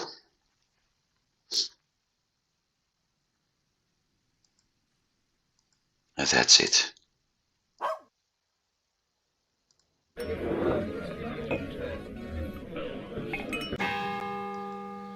000. I won't hire 000 captains.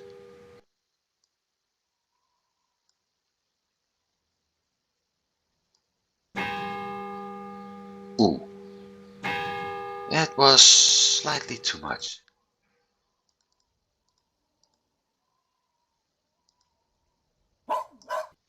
Ten skins.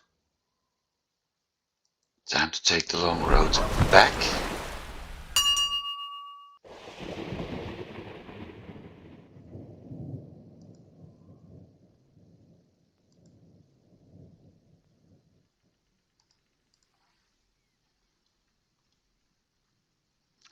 I think it also rings the bell for this. 10 skins, that's a very interesting price for pirates.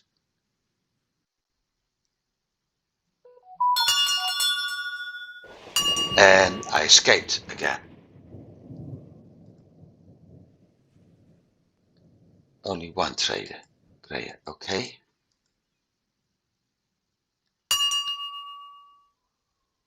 Yeah, now I know why I had that one turned off and that one turned on.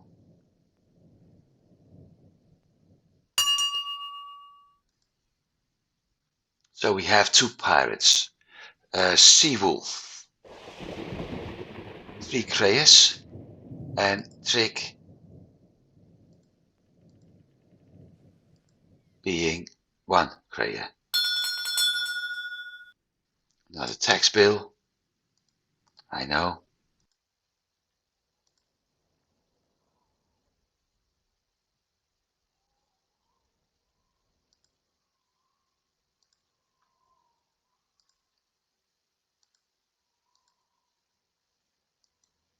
Still have a whale oil available. Repair, how much? 3 days.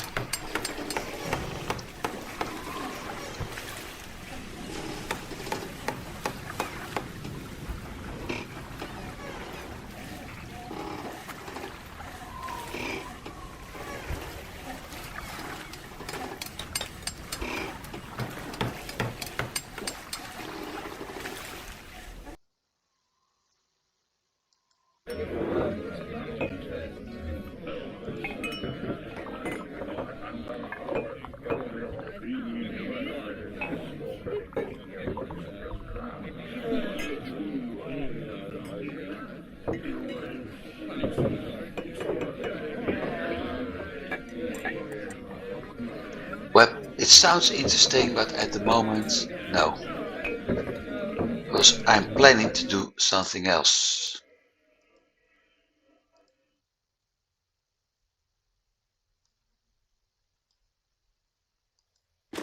Also, the Lord Mayor has begun building a bombard tower. We still don't have enough military over here.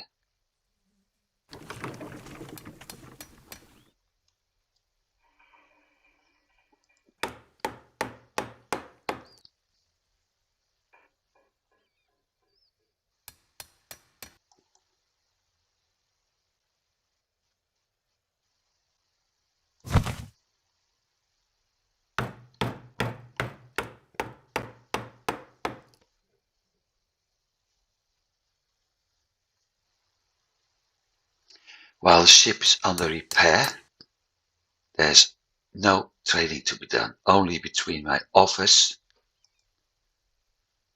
and the town.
Right, now we start to do the fun part.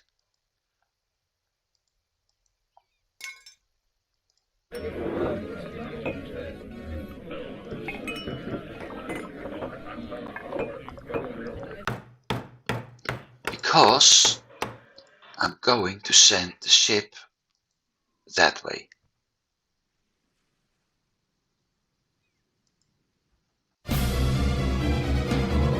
And there's pirate number 3, Bolman.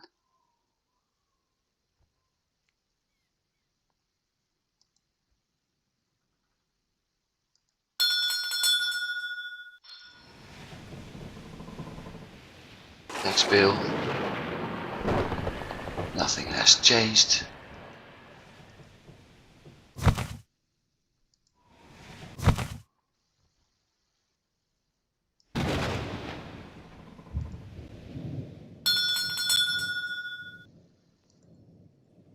Yes, I know, but nothing changes.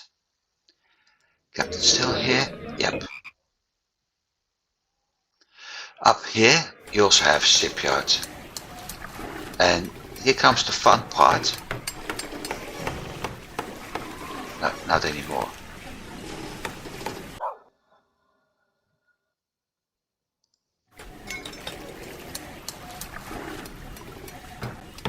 Okay.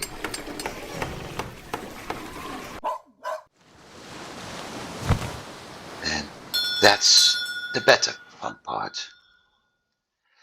Message from my captain.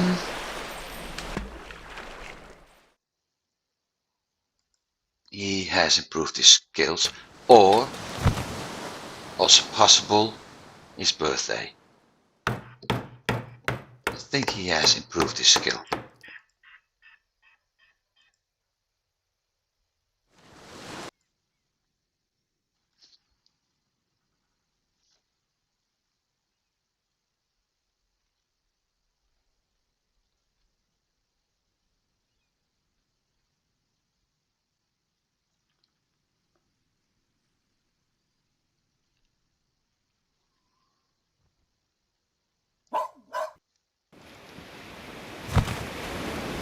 On the repair.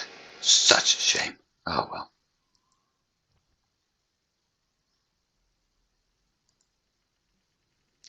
What I'm going to do now is one of the valid tactics. And that's taking care of what we call white-sailed pirate. I forgot something, by the way. I have to go back.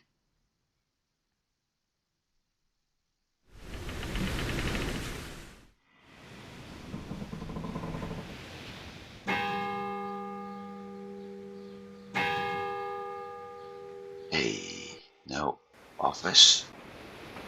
No office. Is he going to repair or not? He isn't.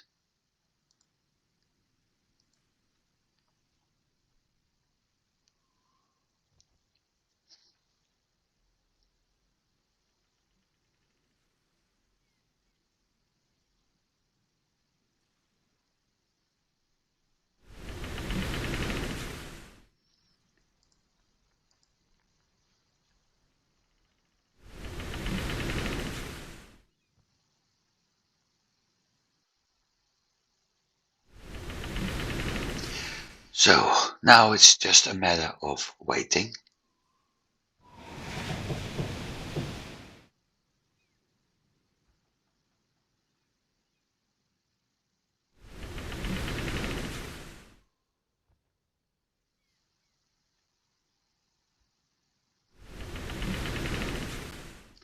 And this may take some time.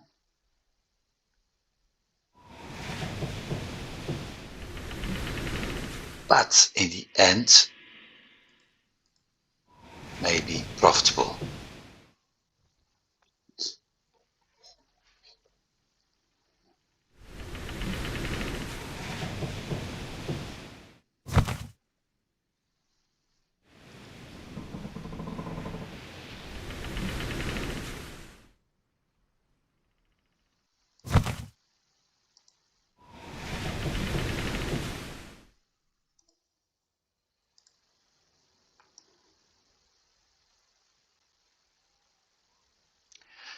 I should, in theory, be able to deal with him.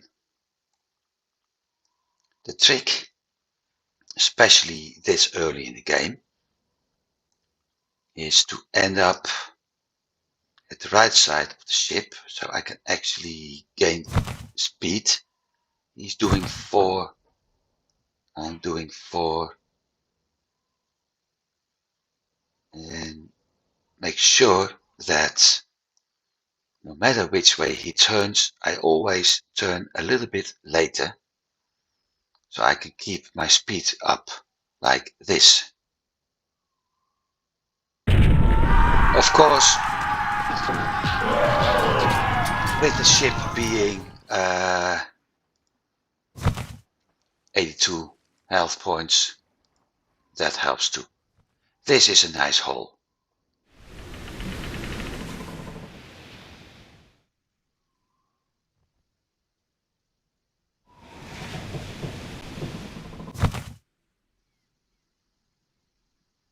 And there comes another one. Traveling merchant is one of the ranks. I'm also going to take this one. And after that, I quit hunting. Otherwise, I will get a fine which I can't deal with. But I will send this ship in and pick up that captain.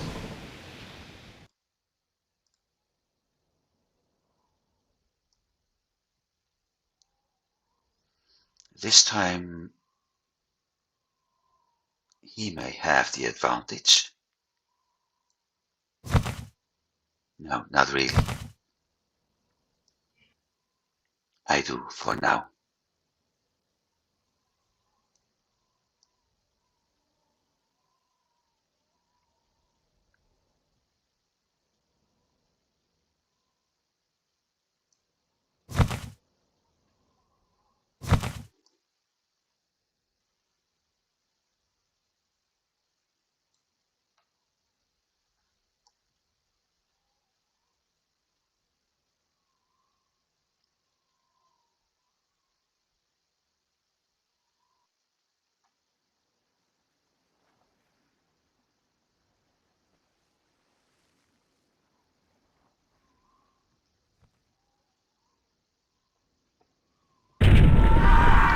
Gotcha.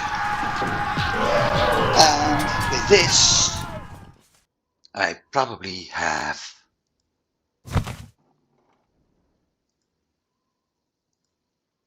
grain, iron goods, salt.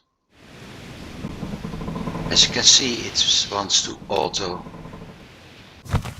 automatically return to my hometown. This one is going to the hometown. This one is going to pick up a captain. I will change names on both of the ships, which means I also need to... No, I don't have to change much of the name.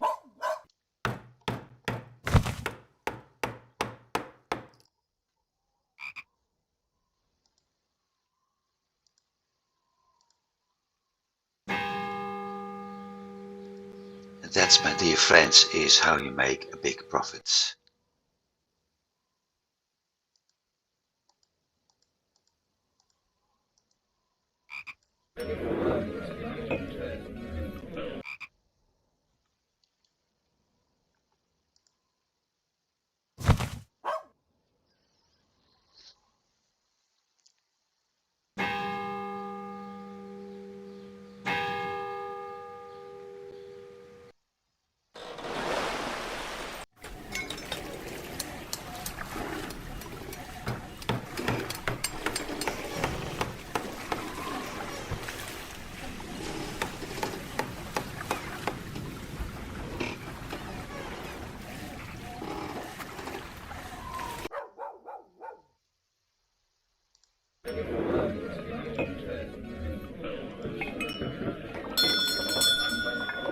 And we have a new captain.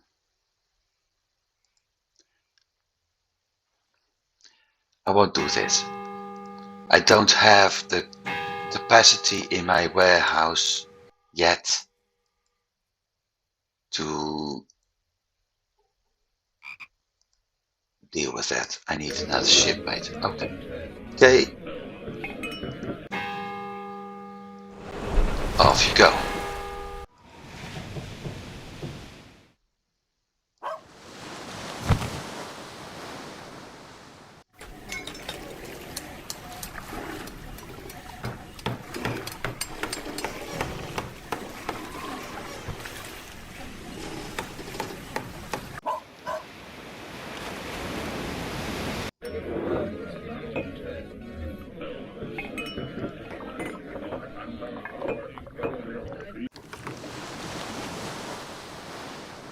Let's see, pitch, but I need to pitch myself. I want the skins myself, but I can't sell the wine.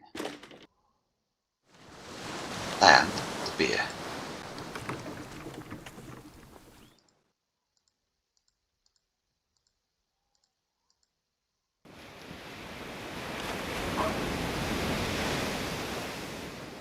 And I need to redo the name. I think I better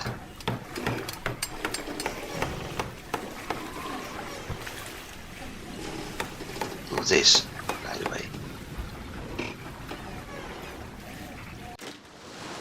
Like I said, at some point they're going to do a spy class. Do the same on him.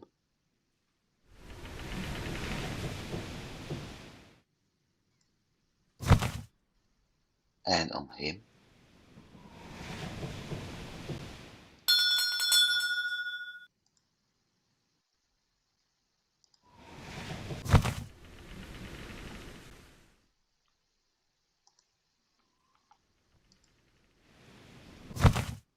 And the reason I didn't stay too long in this area is the longer you stay there,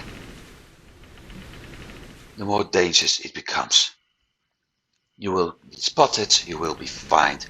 If I check my company value right now, it's 71,000.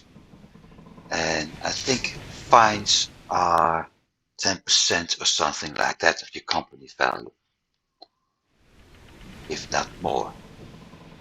And the more fines you get, the higher it gets. So with 23k cash, no. This is what my wealth is doing. And my ships, so things are okay.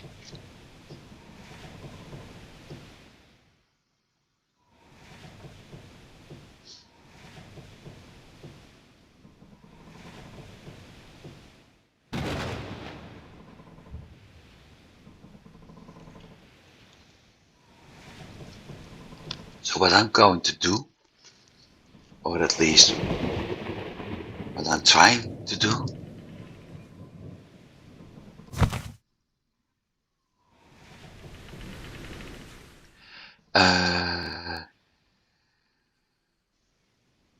bergen.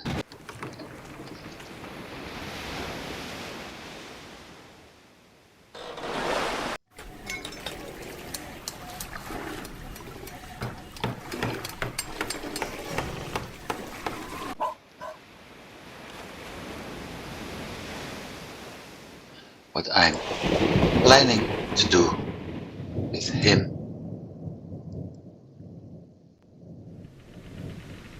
is to, especially with this one, is to get enough ships and captains to deal with this trading hub here in the west. So Hamburg, Groningen, Cologne, Bruges, London, Scarborough, Ripon. That's the convoys I want to set up first. That's 7 convoys. If I have those running, I will make sure that I got 8 Snaikas to start with. If I have that running, I can use the captain on the 8th or the 8th Snaika to find a captain which is going to be added on a Krayer, and with the Krayer I can actually start doing missions. I know there's a pirate out here somewhere, unless he's been destroyed. No, not yet. So that's something I would like to attack and get.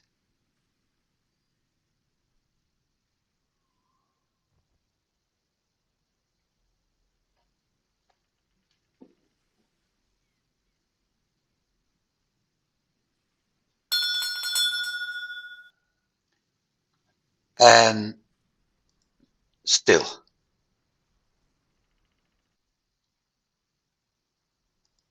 I also forgot something. It's July. And I should have done this. But they called me doing piracy. Usacte spiritus linguas So at some point I will get a fine. in apostolos descendens. Amen. Too bad. Crap happens. The only question is how much will I have to pay? That's a possible target. That isn't.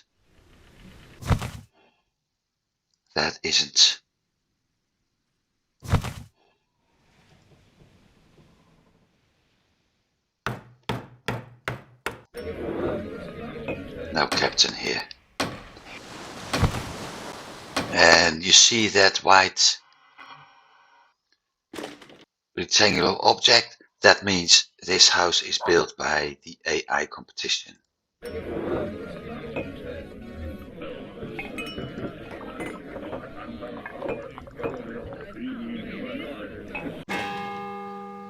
But nothing, no captain there.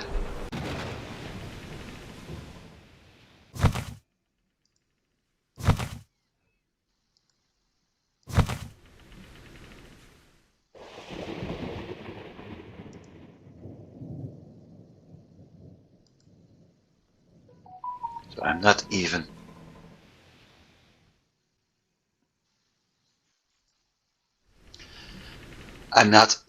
going to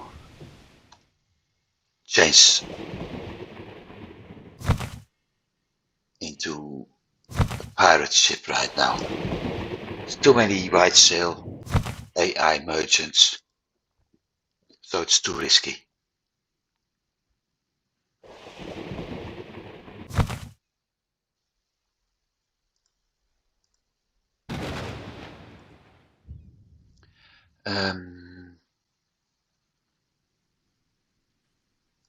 Hamburg.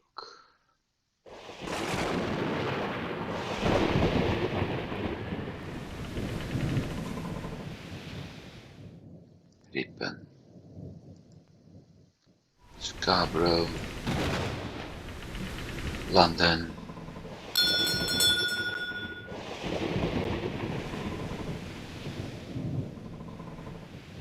Bushes. Cologne. Groningen. Bremen.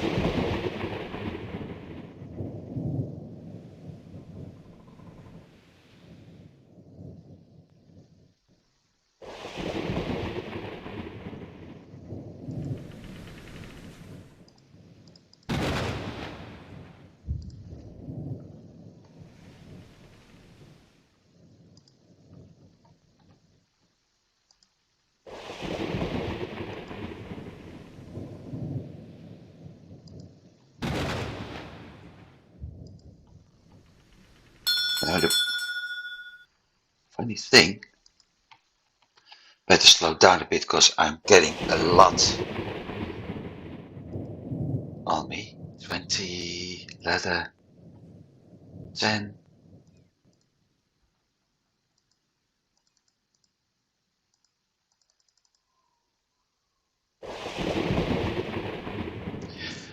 Two, 4, 6, 8, 10, 12, 13, 14, 16.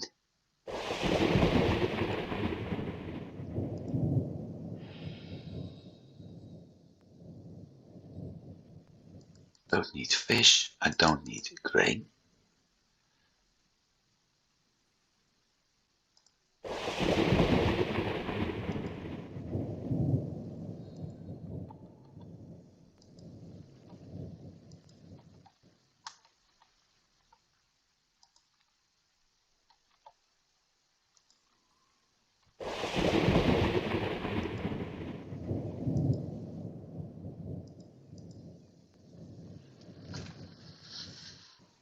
Hopefully I'm able to load up my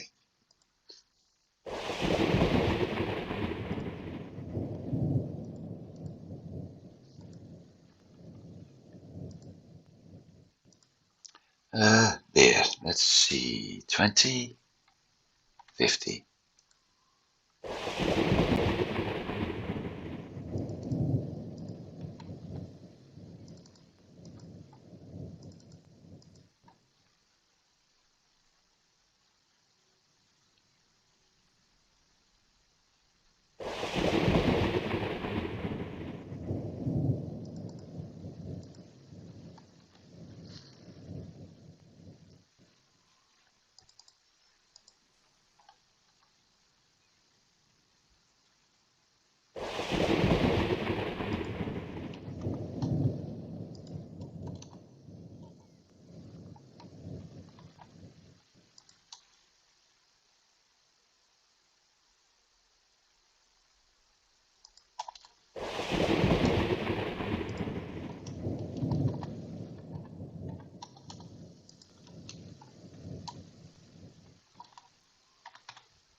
My only advantage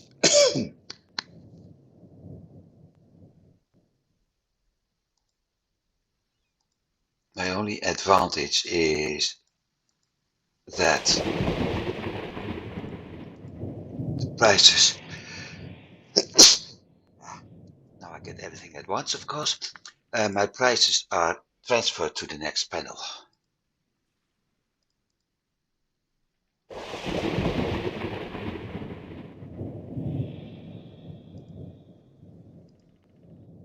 Or at least they're supposed to be. They are. Except for the goods I was buying, but I will change that. Selling beers, buying bricks, selling cloth, buying fish, hemp.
I thought this time was doing pottery.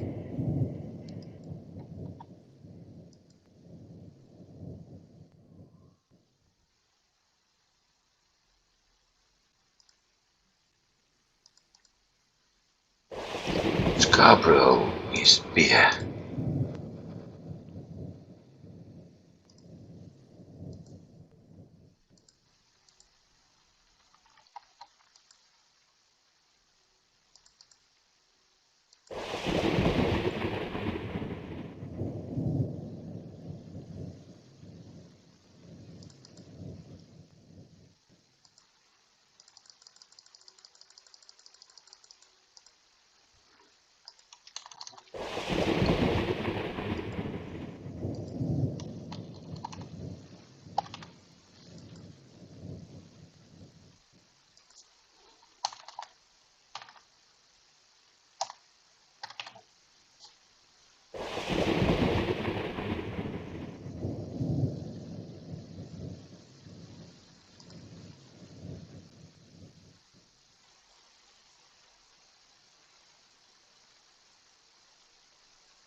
In such a long time I forgot half the prices.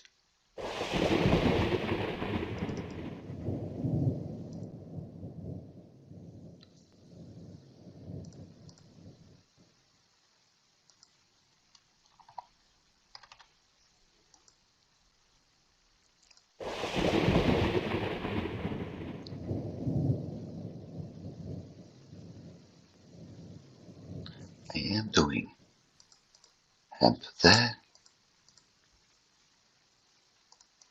Cool.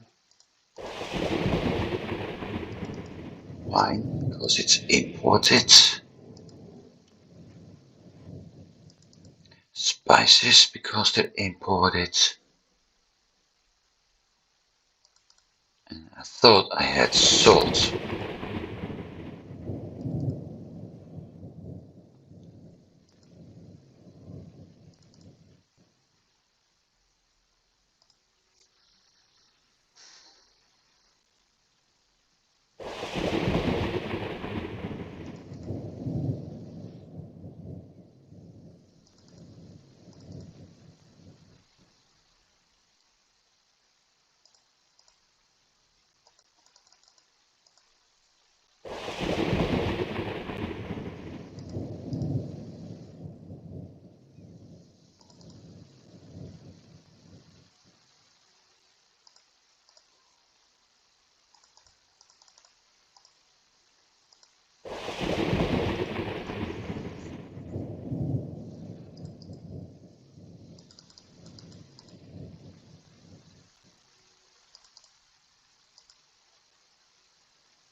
So what I'm doing is first step load certain goods from the warehouse,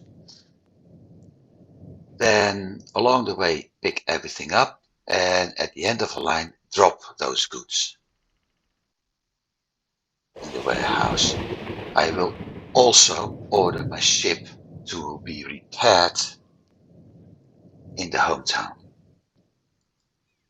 Active. Now, I don't have any weapons aboard here. I do have 5 skins, so I'm a little bit curious what's going to happen.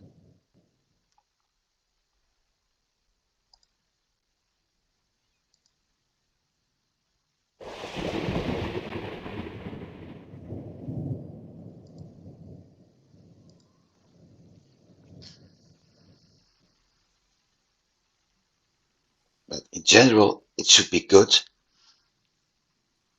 And at least somewhere along the way, I will sell, 1,000. Those skins. I will also have a problem with him. Like I said.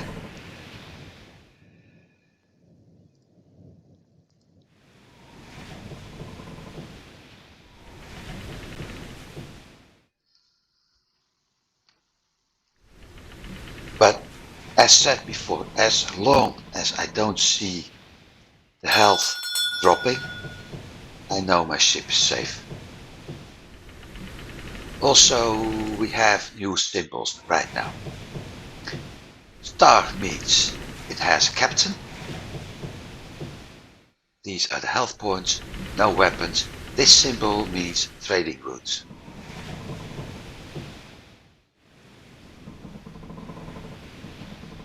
And that's the amount of cargo it has.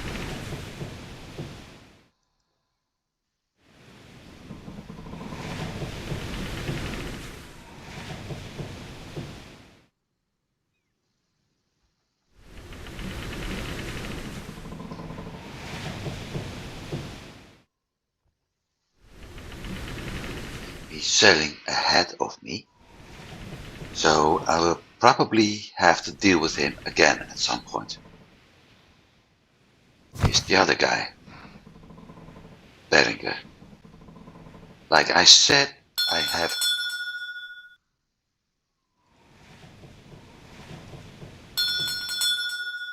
escaped again.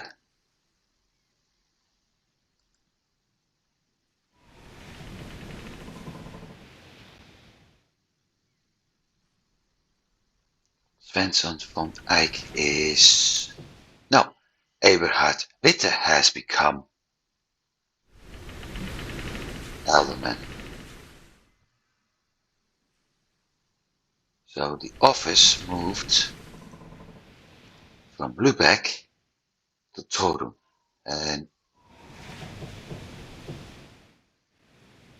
something I forgot was, well, it is something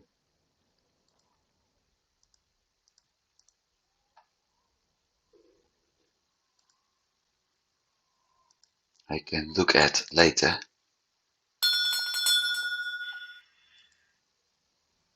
Loss 4200, I can ignore that. That's the AI loss before I took the ship over. It's picking up skins again, so looking at the time, 2.5 hours. It's a little bit...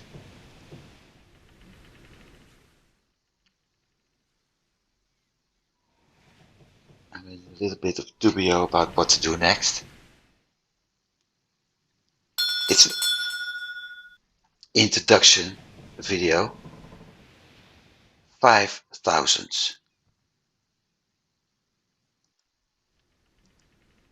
Okay.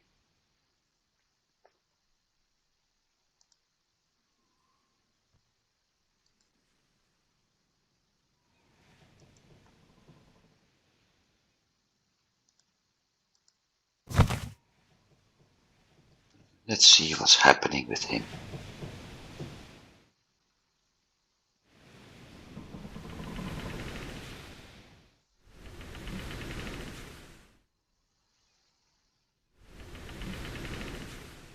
Dang. Sold one skin, but look at what we bought here. Grain, hemp, fish and beer.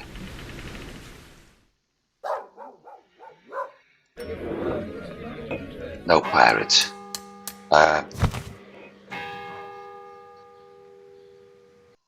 captain here.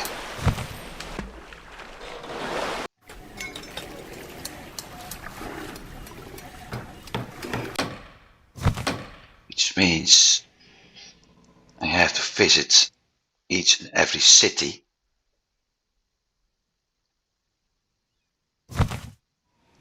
just to find a captain. We picked one up here and those two didn't have, so he's in one of the other cities. The big question is which one, because he wasn't in Bremen.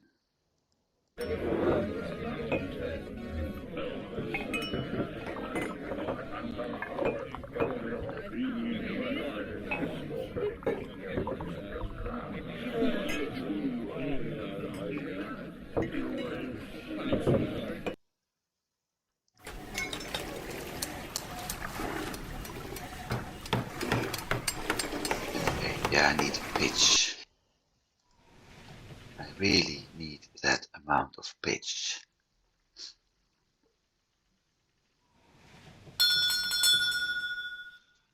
Captain, which one? Spotterberge.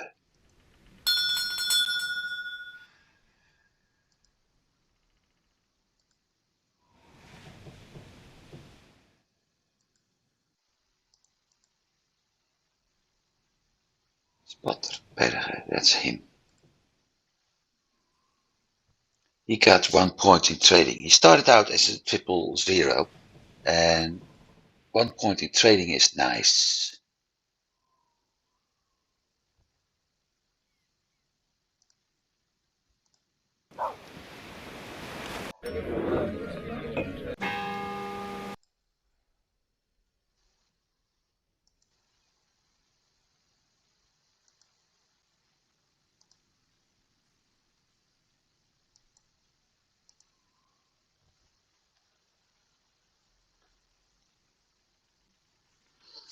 So in general, most of the game will be played at this speed. And the more I have, the more I will move to slow down.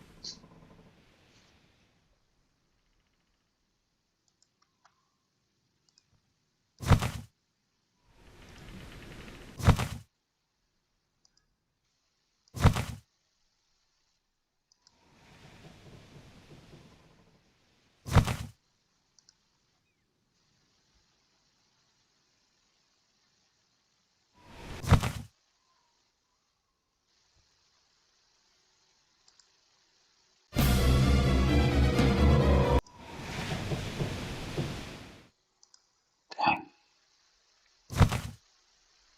He's going to attack my convoy.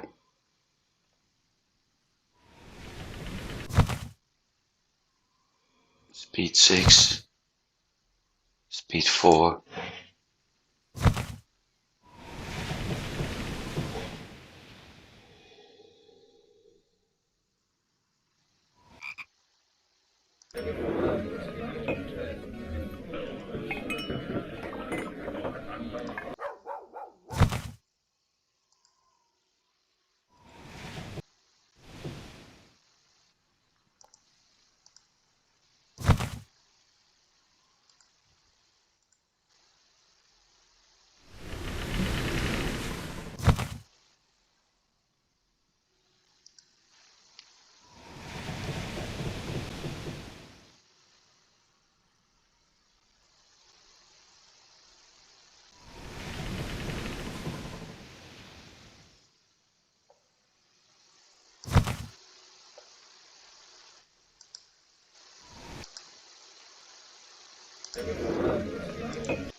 Let's see how he's doing.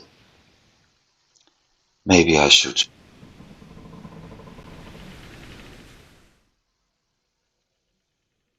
adjust the routes. Prices are okay.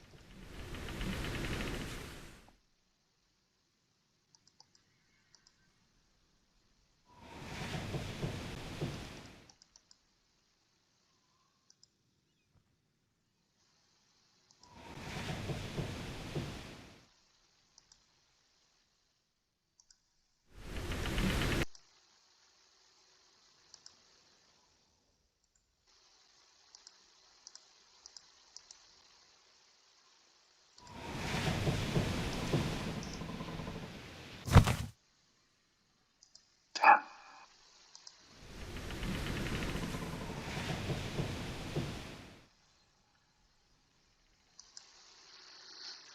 If I attack those, I'm getting another fine. Can't do that. But this was a real nice one because I'm pretty certain it has a load of wine aboard. Probably a lot of grain, meat, timber and wool too, but there's always a big chance I have those.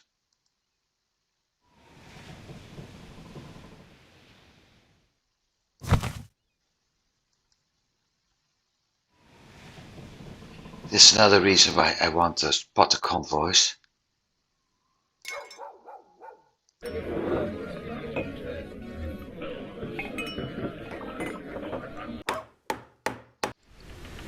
Nobody there. Because it gives me quick, like I said, quick access to cities and making it a lot easier to get captains.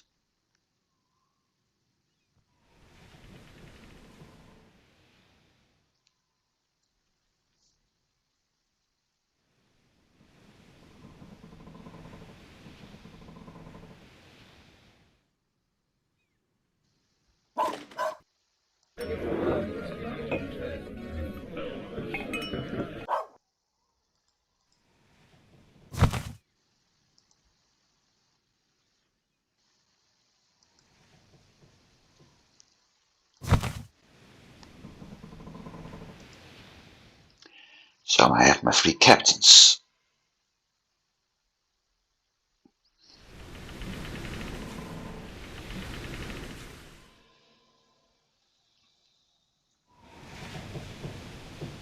24, 24. Whoa, that's a lot of cloth.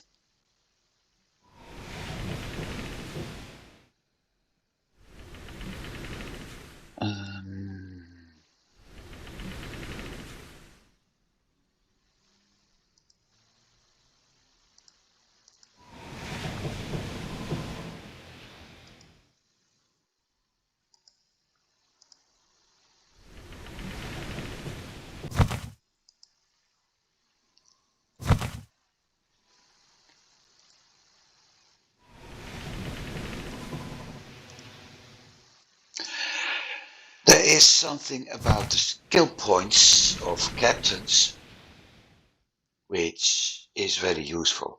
Each and every skill point is a bonus. And if I'm not mistaken,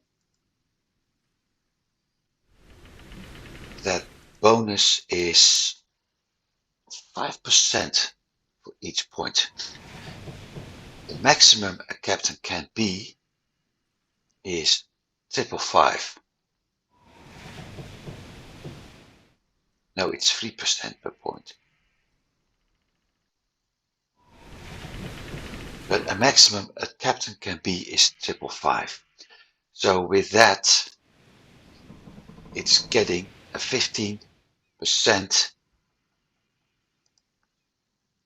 discount when buying goods and making 50% more money when selling.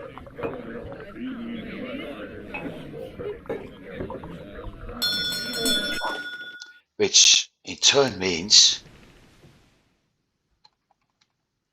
this is the last thing I'm going to do, which in turn also means that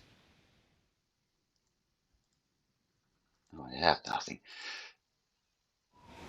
There's 30% to earn more for something the moment a captain is having 5 skill points.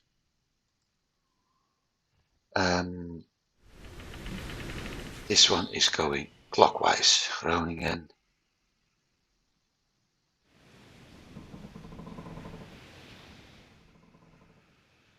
Cologne. Bruges. London. Scarborough.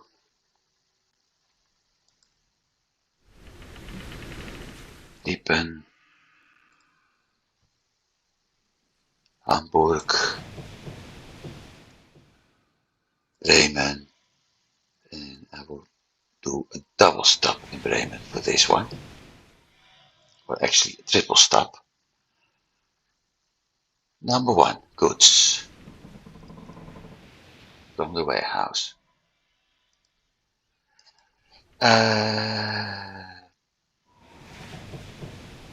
50 beer.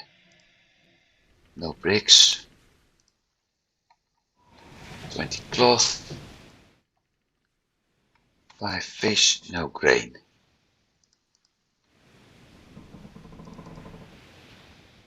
No hemp.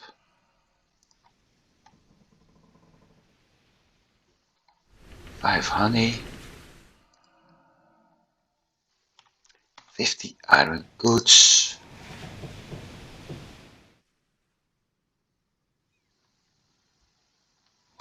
10 leather. 5 meat. No pig iron. 50 pitch. No pottery.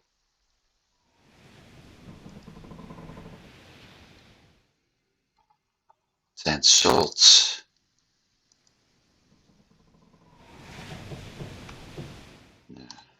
20 skins. No spices. No timber. 50 whale oil. No wine. 5 wool.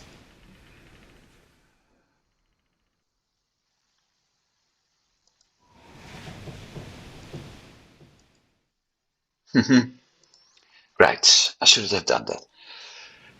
50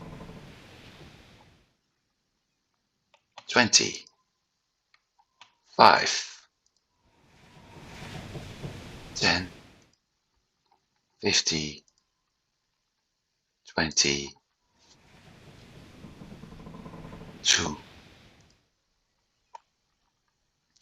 50, 20, 20,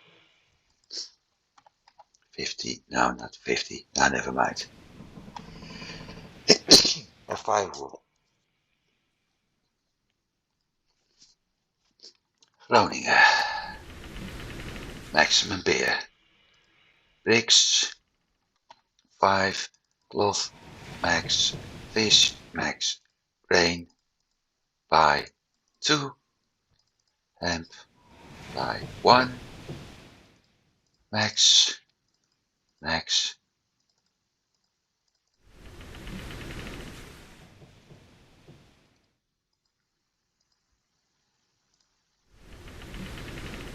If I'm not mistaken, it was produced over there. Max.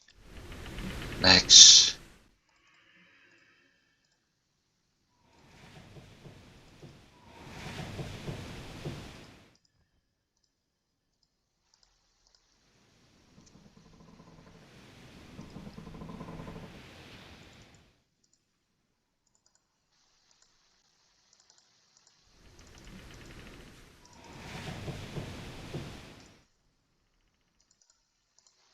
It is produced but ineffective, so it's always an option.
I think I started to get my feeling back.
Here, Max. Bricks.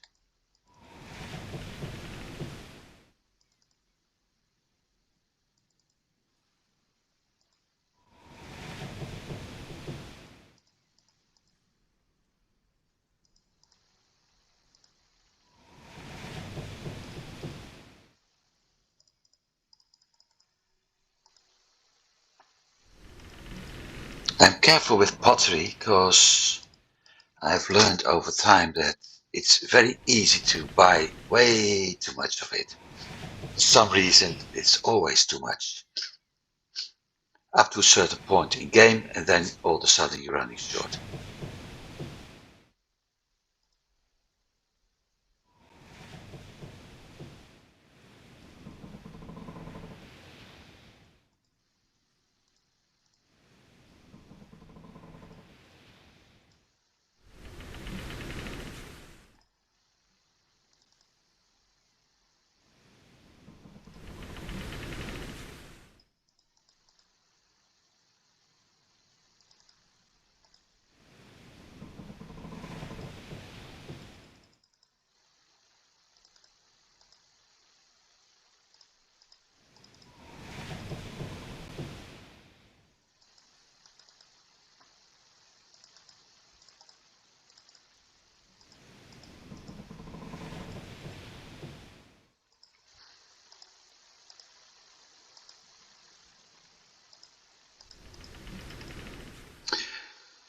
So what I'm doing here is first stop selling everything to town, second stop drop everything in the warehouse, first stop pick some goods up.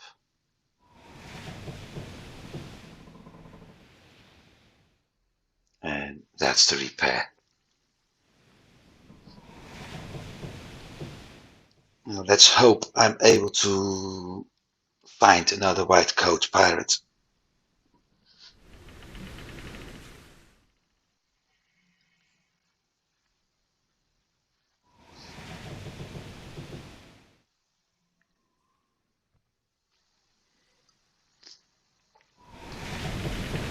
$28K. Might as well visit him.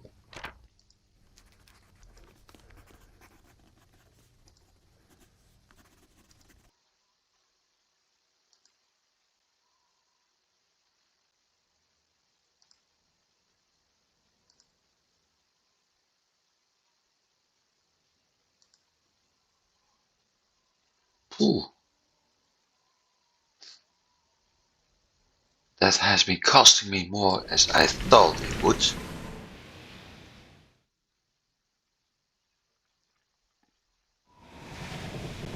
But it will be compensated, looking at things. Sell the honey, the fish, yeah,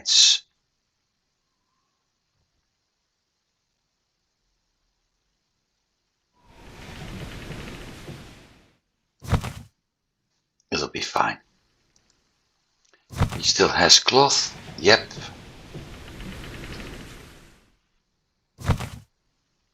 Still nothing here, that's a bit of a bummer.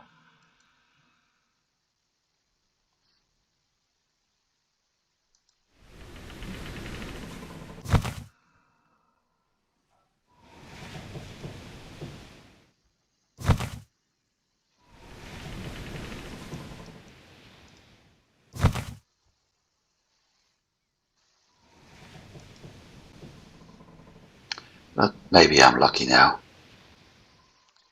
That's also the last ship I will capture, because I can't live with another find.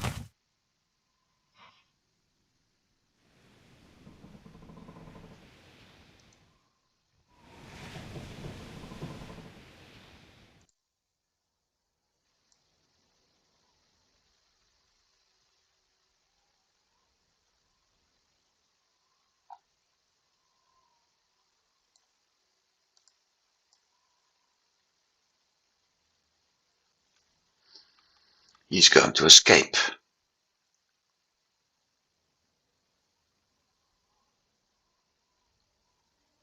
Come on.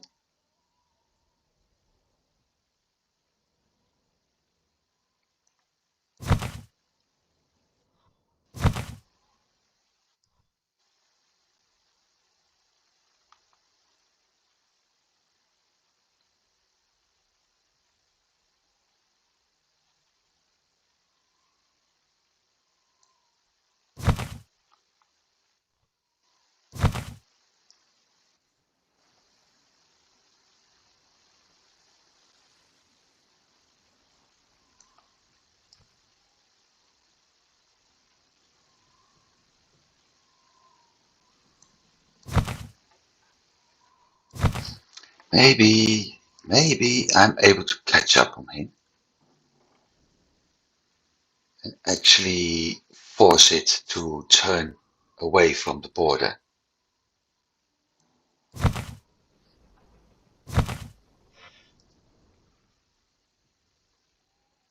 I doubt it. The only luck I have... No, I don't have that luck.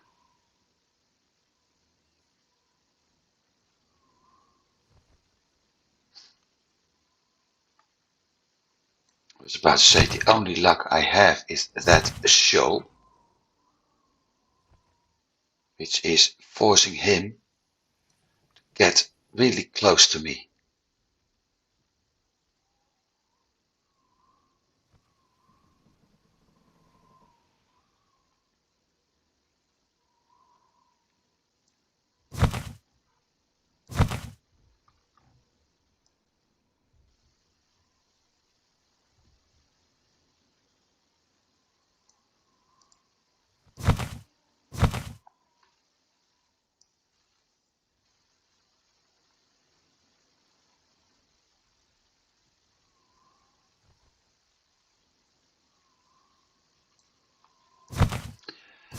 Yeah, I kind of figured it the moment I had to start with the fight being against the wind. I knew this was a very hard capture.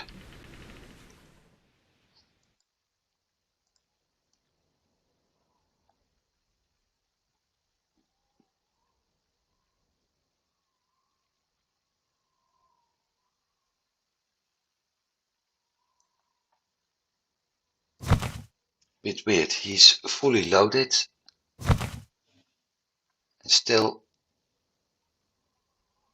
close to sailing faster as I am.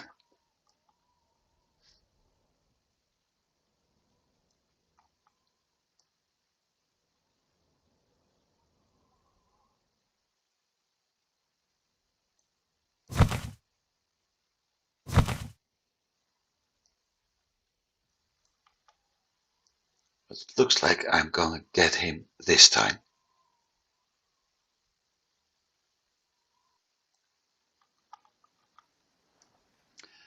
Also, contrary to the success of this game and Port Royal, well, Port Royal doesn't have it, but the success of this game had an endless sea map.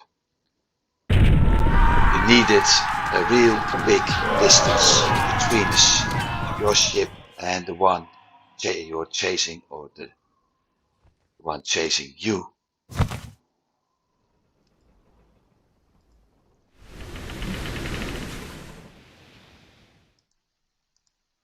Before you were actually able to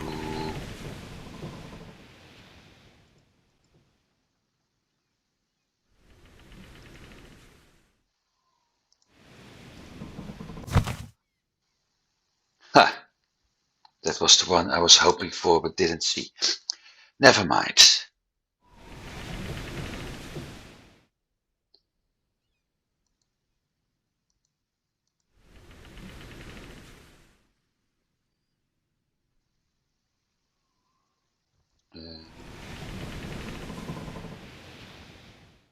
Aalborg, Bergen.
This way I have 3 cities to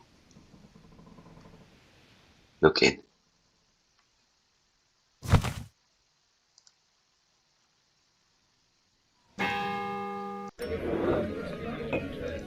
Oh, Captain.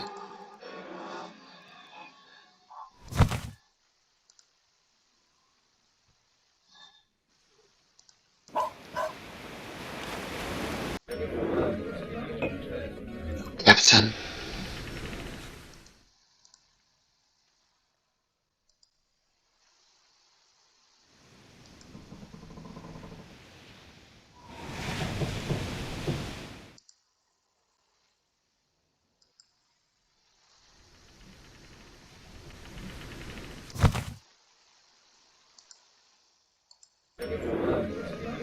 And no captain, so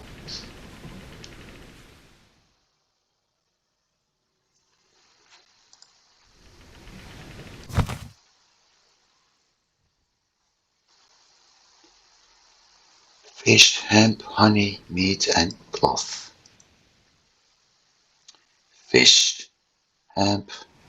Yeah, I was afraid of the hemp. Honey is okay. Meat is close. And cloth, well, I produce it myself, but I can sell it elsewhere.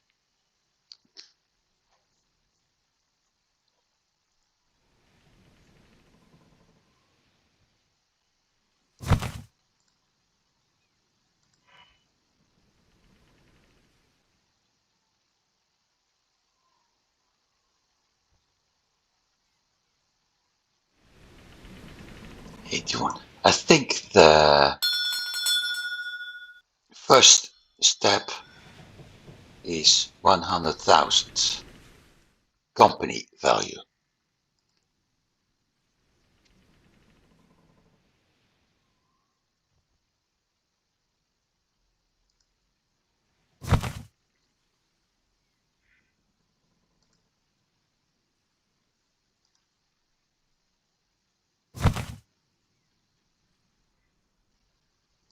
Ooh, unlucky.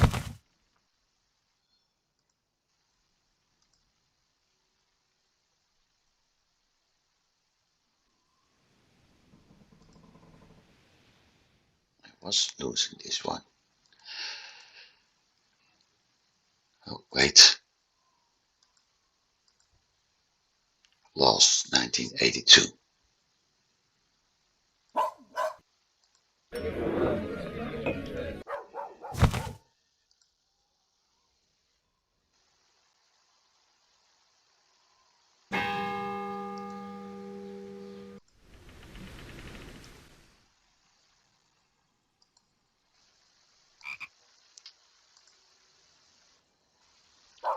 That's another thing. I need certain reputation. But that'll come by itself. I can't check my reputation more or less.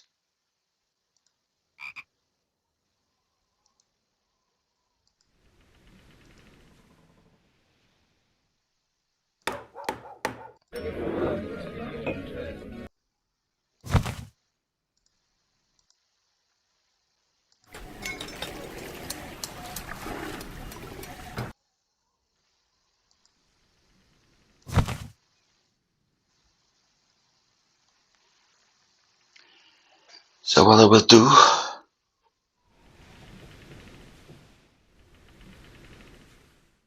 is have this ship dump everything in my office.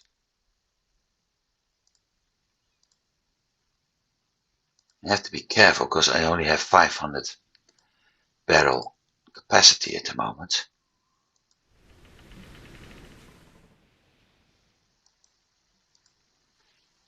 And I'll end it here.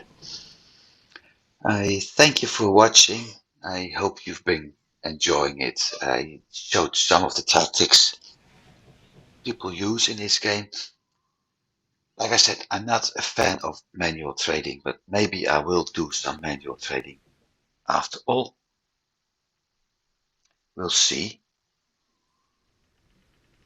At least I was having fun. I've been enjoying it. So things are going meh, but that'll improve. I'm still able to capture more ships if I want to, but that's going to be next episode. Thanks for watching. I hope to see you next week. Have a good week. Goodbye.